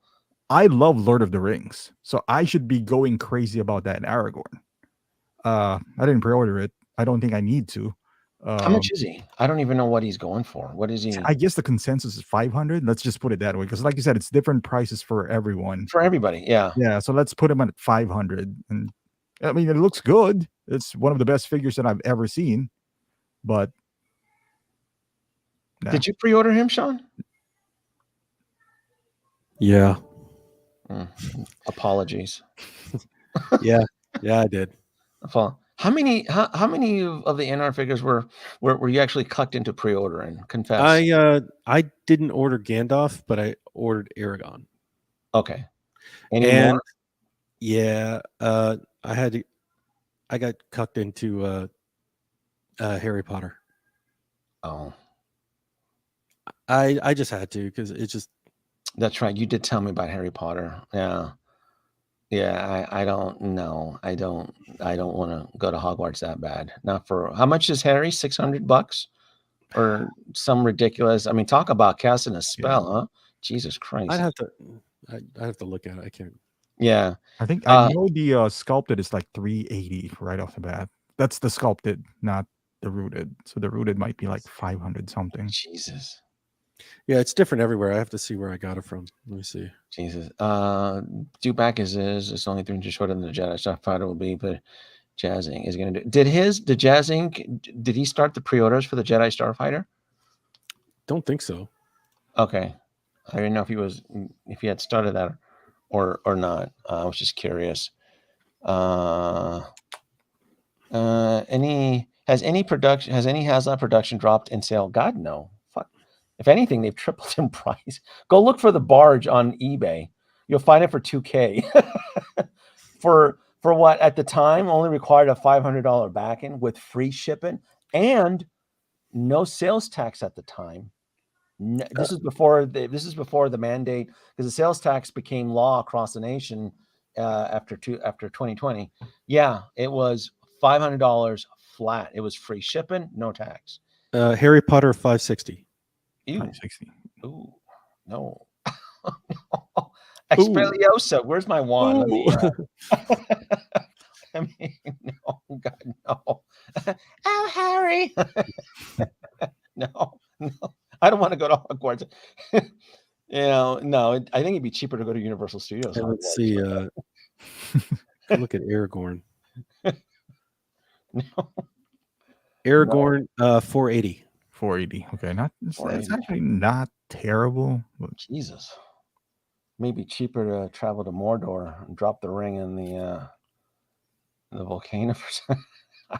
I enjoy the Lord of the Ring films. I have never had any interest in merchandising them into my collection. I love the Lord of the Rings, but to have all of them, no. But again, and Sean knows this about me, is that I love Dune, the brand new Dune that came out.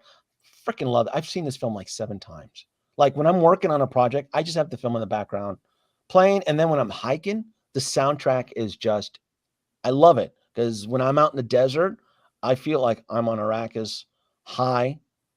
Well, technically I am high, but still, and I'm looking for the spices, and it's just a phenomenal experience. But to have the figures and the merchandise in my collection, no, I've never had any desire. Isn't that weird?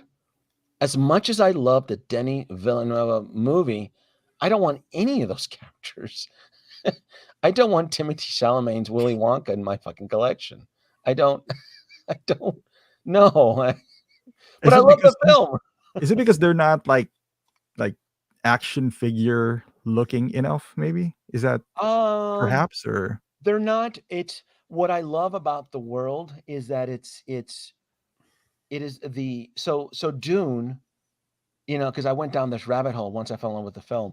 Dune to me is like the godfather of science fiction Star Wars. In fact, for you folks listening, George Lucas kind of stole and ripped off a lot of the concepts and ideas from Dune into Star Wars, like the folks who live on Arrakis, the Fremen. That's a Tusken Raider. He tells you he was inspired. I'm sorry, inspired. That's how he says it. The Force was from Dune. That when they talk and they use the voice, that's George. That's what he got his inspiration for the Force. So I've always seen it as kind of like 2001: Space Odyssey, as an early concept of science fiction, but it's not. I love the story, but it's not fun. Star Wars is toyetic fun. It's like fast ships, blow them up. Let's go through the trench run, Jabba's palace, and having this whole crew of aliens. It's enjoyable. It's fun. It's one of the reasons why I fell in love with The Mandalorian. The Mandalorian was very simple stories. Star Wars cannot be complicated, convoluted stories. It's, hey, let's go. How do we get from point A to point B? Hey, let's go on this little side quest. That's what Star Wars is. And then when you make Star Wars a little bit way too complicated, then you're like, hey, we could be serious like Dune. Let's do Andor. No, because Star Wars, and George Lucas will tell you, it's always been about merchandise, and it's always been about selling. And as far as I can tell, no Hot Toys has manifested from Andor. That tells me Andor is not fun. I don't give a shit about a serious aspect from Star Wars. That show is not fun. If I want serious, if I want a very well crafted, well written science fiction cerebral story, it's, well, it used to be Star Trek, but now it's Dune, right? So it's two different types of wavelengths. So Dune, it's, as far as merchandise, no, but the music, the experience, the cinematic experience, it's, oh my god, it's like just looking at like in the Louvre, just beautiful artwork, the way that this film is portrayed. But I don't want Timothy Chalamet as a little action figure, riding a sandworm. No, I don't give a shit. Yeah. But a dewback is fun. Going out in the desert, oh, cool! I got a big, giant, 32-inch reptilian dewback with stormtroopers. That's fun. Going out, that's fun. Going out on a swoop bike with the Mandalorian out in the desert, taking some cool photos. That's fun. That inspires imagination. That's really cool. And that's just the way I've always seen it. Denobi, ironically, the only in-art global license, from what I heard, is going to be Paul Atreides, which is And even that, I'm still very skeptical if Yeah. it's even going to be the truth, because again, you're hearing this from a carnival barker that really is telling the audience exactly what they want to hear. His job is to give you peace of mind. It's one of the reasons that I don't listen to him. I listened to him the very first time. I'm like, no, he's telling the audience what you want to hear. I sense a trap. I even told this to Sean. When the first time he said, "Oh, the number you're gonna get," I'm like, "No, Sean, I sense this is not, no." And then what happened? The first red flag. The first red flag was the 48-hour Would deception. have delivered like on the promise, on the exclusivity on the 48 hours. Yeah. Then I think everything would have been fine on the. They wouldn't have had a problem on delivering on the huge batch, because they wouldn't have had to made so many of them of the figures, because the issue was like, because they kept the order was so long, they kept the pre-order, their batch so long open, they had to make so many of them.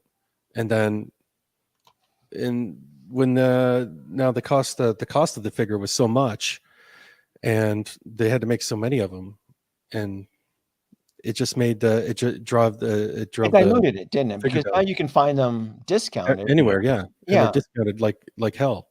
Yeah. And now if they only had like so many thousand of them, if they just had like 1,000 or just 2,000 of them at that price, at that quality, well, then the price now it would have been really worth it, because it kind of retains the value over time. Yeah, it would have retained the value at that price, because now they would have been chased. And that's because there'd only been so many people that would have been able to buy them in that at that time, at the price window, in that time window. Because now, because they opened it for so long, and this is just a theory, I don't know what it is. I always thought that they never got the number of pre-orders that they wanted. That's why they kept on opening. Oh, that's exactly what happened. That's exactly and this goes to the Gandalf and Pennywise. And that's why they never did it again. Yeah, I felt like that's why it's saying it's been delayed. They're adding a staff or whatever, because they never hit that number. Then before going through, the production, they were like, oh, I don't know, we only have 500 pre-orders of Gandalf, for example, and we want to hit 800. So we're gonna say it's been delayed, quality issues and whatnot. But in reality, they're just hoping to have more. But yeah, now you're, as a Joker owner, you're not just competing with Hot Toys, you're competing with other Joker owners from InArt, because it became so many that, I don't know, like you said, like the $1,000. And then if life happens a year or two down the road where you need to sell the figure, you may take a loss on it. And as a Hot Toys collector, it's not so much about us making money. It's that peace of mind that what you spent on it, you'd at least be able to at least break even. That's how I've always looked at it, Optical. Or when it comes to Hot Toys, if I want to make a profit, I'll back a Kickstarter, a crowdfunding, or a HasLab, because I've just been more successful that way. If I want to use toys to just to make a little bit, to help fund my collection. But reselling Hot Toys, I just know not since 2019. That something that over marketing of with Endgame and all that, it just kind of killed it. And I knew it even before 2020 happened. I'm like, this is not the way to go. But collectors get bored, right? We all get bored. And if you're spending $1,300 or $1,200 on a premium Joker, are you going to get most of that back? Well, you may not, because of an artisan high-end Joker at a fraction of the cost. So, and that sucks. And you're like, oh, is it worth it? And again, no shade to the Joker figure, which looks great. It's just, you, as a collector, as you're managing your collection, you have to put everything into a formula: value, price, the product you're getting, and then the alternatives out there. And that's the world we live in. Which is another one. Just another one where the this version of the Batman, the Rob Pattinson Batman, I go, the figure looks great, but Hot Toys is doing it at a fraction of the cost. Yeah. So how much do you love Robert Pattinson's world? It's a beautiful film. I have the soundtrack on vinyl. I love the music on this too, but I think I'll be fine with the affordable version of Hot Toys. I don't know if I'm speaking for the rest, but I mean, did you pre-order this one, Sean? The Inarts? Yeah. You did do No, Inarts? not the Inarts. No, I got the Hot Toys. Okay, so you decided to go Hot Toys. Okay. Oh yeah, I wouldn't get the Inarts version of this one. Why would I pay double the cost? Yeah. No, I wouldn't. Local Lou, hey, Local Lou, real quick. Hey, I'll be in New York in October for a New York Comic Con, so I gotta reach out to you, boss. And then Kaiju Daddy, glorious day from Tokyo. I always enjoy, folks. If you don't know Kaiju Daddy, he does videos from Japan, Tokyo, and one of my favorite guilty pleasures from Kaiju Daddy is that he tours one of the flagships from Prime One Studios in Shibuya. Oh, I love his videos. Yeah, when he does the Prime One tours, yeah, he teases me with Prime One pieces that I have no space for. So, right? I mean, that's Prime One is out of control, man. Their base itself would take up a massive amount of space. Yeah, I have the Prime One Black Suit Superman limited edition, and that was stressful to find a permanent home for it. So, yeah, I love Prime One, but they are they're space hogs as well as pricey, and I'd rather bury myself with more Hot Toys or the Hot Toy vehicles. Yes, I keep hearing this. Everybody keeps telling me the Robert Pattinson line is September. Talk about a heavy threat. I was told it's like the Pattinson and the Cycle, and it's an assortment of SKUs. It's supposed to be Robert Pattinson. It's inbound. That's kind of scary. Thoughts and prayers to folks who pre-order that, because if you already have standing invoices inbound, and because I'm thinking this may be a day one release with Sideshow. They may be throttling the past, they're waiting for it to get to Sideshow so that when they announce it in Hong Kong, they'll do like a same day ship. I would, because I wouldn't want the collectors to punk out on the $500 pre-order sticker price. That's what I would do. If I was a store manager, if I was the managing for Sideshow, and I would want to minimize my cancellations, because remember, the Hot Toys Robert Pattinson has multiple SKUs, doesn't it? It does. I think it's like 3. It's like 3 or 4. Yeah. 3 or So 4, yeah. So if you want to minimize dead stock, I absolutely, if I was working for Sideshow, I would be on my knees begging Howard Chan, please, let's do a same day announcement. That way the collectors don't get spooked, and then we can surprise attack them and charge them and make up some excuse that, oops, we didn't send out the email or something. I would. Otherwise, because to have a SKU, is it $550, Sean, for the flashlight, Pattinson, and the steps? It's like $550, isn't it? Yeah, something like 520, something like that. It's not cheap. It's up there.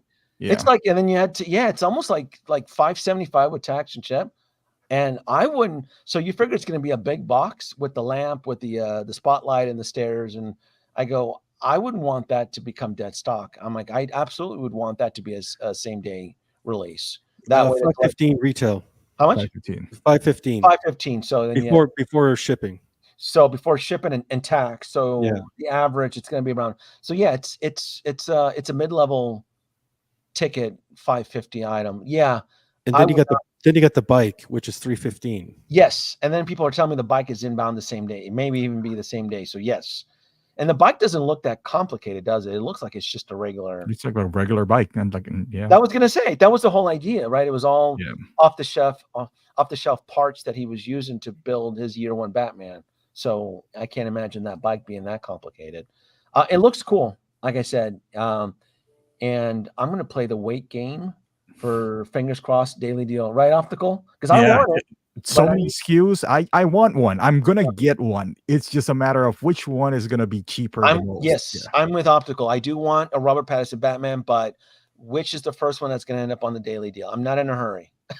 And this is what I think InArt's biggest mistake was. They should have released first than Hot Toys, because now if Hot Toys releases first and they're cheaper already, like that gives them all the leverage. Because what happens is, like, if this release, and let's say it's pretty good, and let's just assume that InArt is going to be better, people are already going to spend their money on this one. What InArt wanted to do was release first, have those cancellation from the Hot Toys, because people are going to be like, oh my god, this is so good, let me cancel my Hot Toys pre-order and let me get this instead. Oh, But you're right. This could be a big punch in the gut for them. this should be a swing. This is the one thing that's their head-to-head to Hot Toys that we would see, because it's not just about just quality at this point, right? Like it's about how far your money would take you. Some people are willing to settle. Let's just put InArt is better. Let's just put it that way, comparing the prototypes.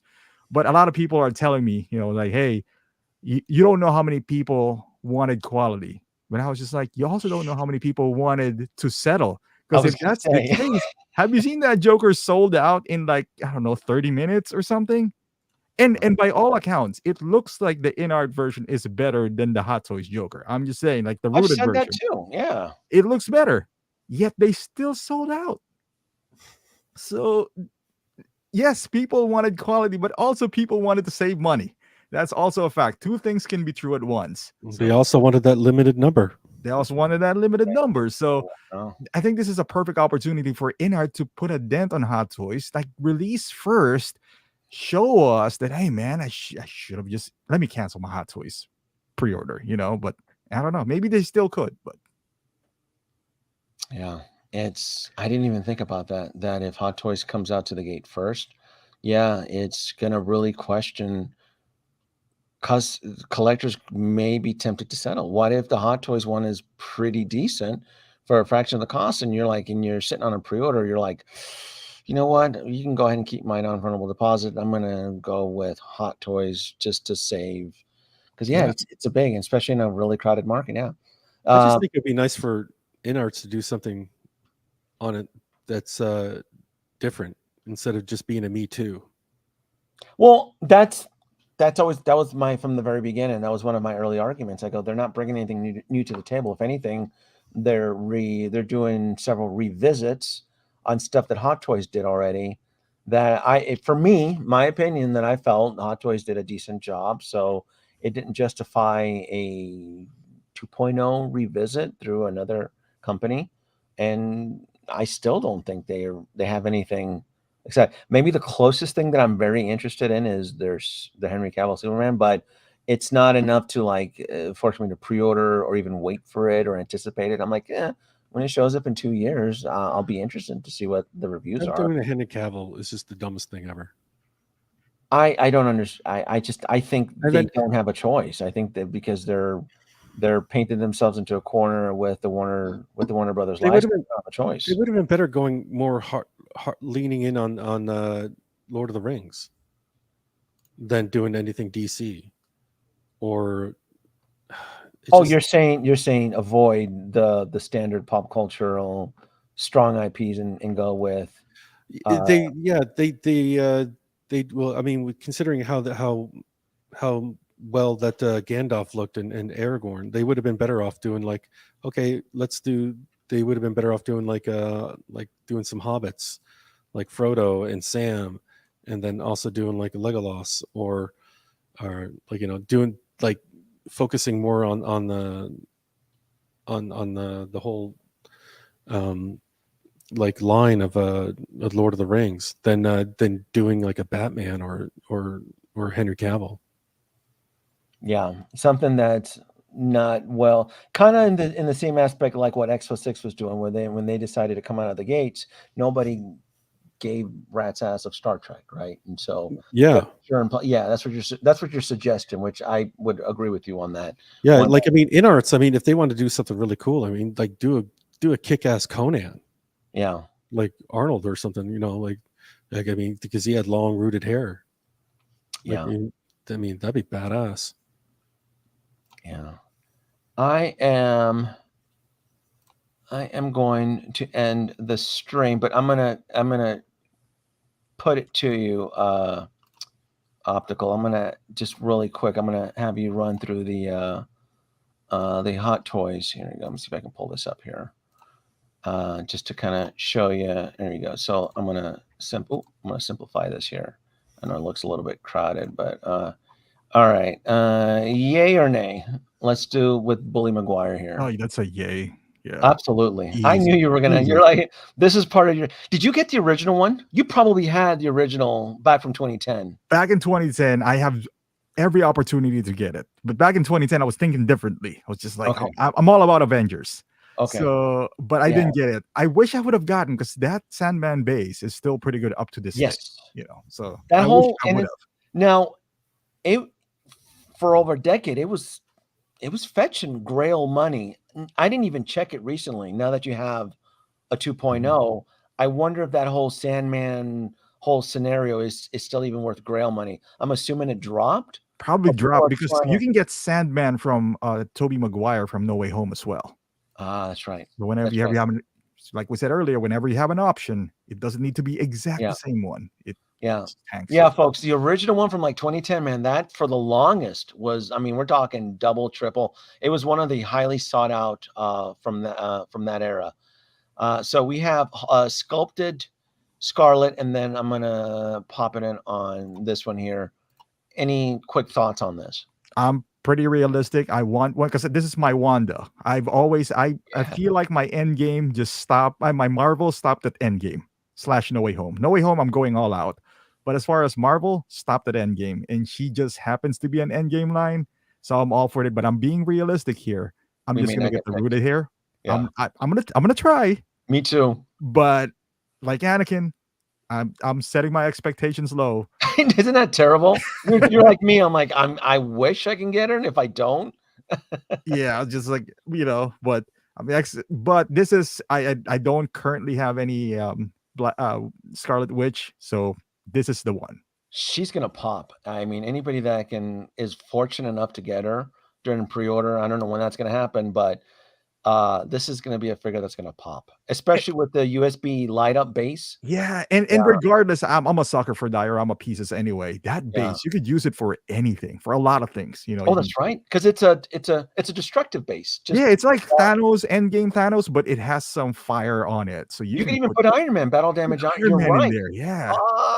10 points. I Take it just out the box. bought a base, the lizard base. Almost cost me $200. All right, Oh, I know after which one you're tax and talking shipping. about. That's like I know which- 179.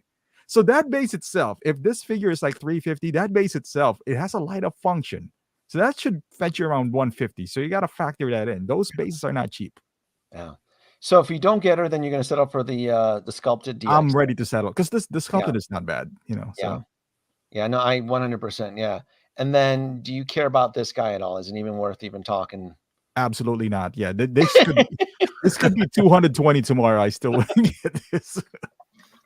Yeah. I'm People sure just there's a market for it, but Hmm. it feels like an oversized the thing that I see in Walmart. I'm sure it's heavy.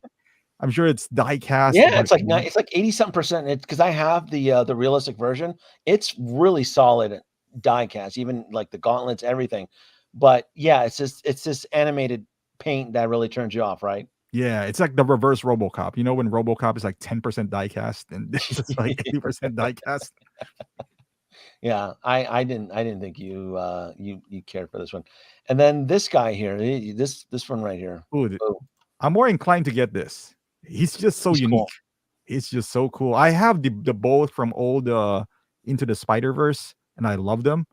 But this guy is new. Obviously, I don't have it here, so this is one of those things where I play it by ear. It's kind of like, hey, if it sits around, then maybe I can get like a. Now my expectations are low now. I don't see any. I the if it hits, like 20%, I'll jump on it. You see how us old veterans talk? Optical is saying the exact same shit I said. I go, if it hits on a discount bin, I'll be able to pick it up, but I can't pre-order it. The tide has changed, not because I pre-order now, but the ones that I don't pre-order, I just feel like I can gamble on them. Like it's not too essential to my display. And then there's like a certain price point. It's like if it hits 20 free shipping, I don't think they do a double rewards points anymore. But I was like, yeah, hits that, I'll get it. Yeah. It's definitely not one I would pre-order or paint myself into a corner, but if the opportunity arises, just exactly. And then what was the other one? And then this guy right here. This is right here, Miles G. Morales, the Prowler, the alternate version. Any thoughts on him? That goes down because I have Miles Morales. This is kind of like lower than. What do you call that? Like I would get that first. He's a level C character, meaning the top priorities. Right. I would even prioritize what do you call that? Spider-Punk. Like if they're both 20% off, I'll get that first. Okay. And this is a guy who's like, all right, if he's still around by next paycheck, maybe, if he goes on another daily deal, but if not, all right, I can life goes. The importance of this character might change in the next movie. Yeah. Oh, you think he may go good? This might be the main character and like the main villain in the next movie. Yeah, it could very well be. Yeah, I mean, by the time it comes out, that'd be crazy if his character changes, which affects the interest on this guy. That's something to kind of consider, right? The popularity of a character, like what happened with Book of Boba Fett, the 2-pack. Everybody thought the 2-pack was going to be great, and then when they saw the show ended on a big stinker, everybody almost wanted to throw their Boba Fett figures out of a moving car. It only took us 6 months to get that Denobi, so I know we got it at a discount, and it's one of my least liked figures. That 2-pack Boba Fett. It's not even. It's like I was trying to explain to Nate from Geeking Out that I have the 2-pack set, but it doesn't exist in this collection. It's actually in my extra room because I'm so annoyed with the character. Like I have so much resentment towards it. It gives off like negative energy. I can't even have it exist in this collection. I threw it in another room I didn't even repackage it. It's just sitting on a box. And like, that's why I'm like, I really hate everything, what this thing represents. That's how annoying I am. And then, so I told myself, I'm going to keep my promise. I'm going to do the skit like I said I would. And when the weather's cooling down, and I will bury the fucker out in the sand. He's going to go down into a Sarlacc pit and so forth. What's up, P-Rock? What's going on? P-Rock was doing a live stream on a fight earlier. So he was catching folks. He does a lot of the UFC, Godzilla, Tamashi, the SH figure arts and things like that. So he's pretty cool. So love you, dude. And then I'm waiting for this. I see. Look at it. He knows. Look at this. Nate. He's like, "Where's my skit? I'm gonna bury him this year." Didn't you do like a catch-up kind of thingy on his back? Yeah. Okay. I modified his jetpack. Instead of shooting fire, it shoots out mustard and ketchup, and then he's holding a burger on his left hand. So I haven't changed that. He's still doing that. So it's gonna happen this year. I'm gonna work on something. You should keep that figure forever. That's a reminder of Toys Wonderland and I can't even. But even if I wanted to sell it, it's almost near worthless on the secondary market. You might as well keep the body. Yeah. Well, that's the thing where I get annoyed. Like if I took a loss on it, it would anger me even more. So it just sits in the corner of my room pouting. Just that's how annoyed I am with the figure. But I'm gonna do the skit. That'd be kind of cool too. I'd be down for that. Geocache the Boba Fett. That'd be awesome as well. Bury him out in the sand and then put out the coordinates and let's see who else will find the fat fucker. Greatest bounty hunter in my ass. Dude, Optical, thank you so much for joining. Hey to Lauren, did you let out the hate from X06? Do you need a little more time? I got a little bit. Because I X06 to me is just bah. It's the X06 doesn't exist for me anymore. Are you gonna purge, or are you gonna sulk with the figures in a box and hold on to it? And are you actually gonna? I like the figures I have. I'm going to display and are. everything, but I just I'm there. There's not going to no more purchasing. Okay, They're done. That's it. All right, folks. Thanks for joining.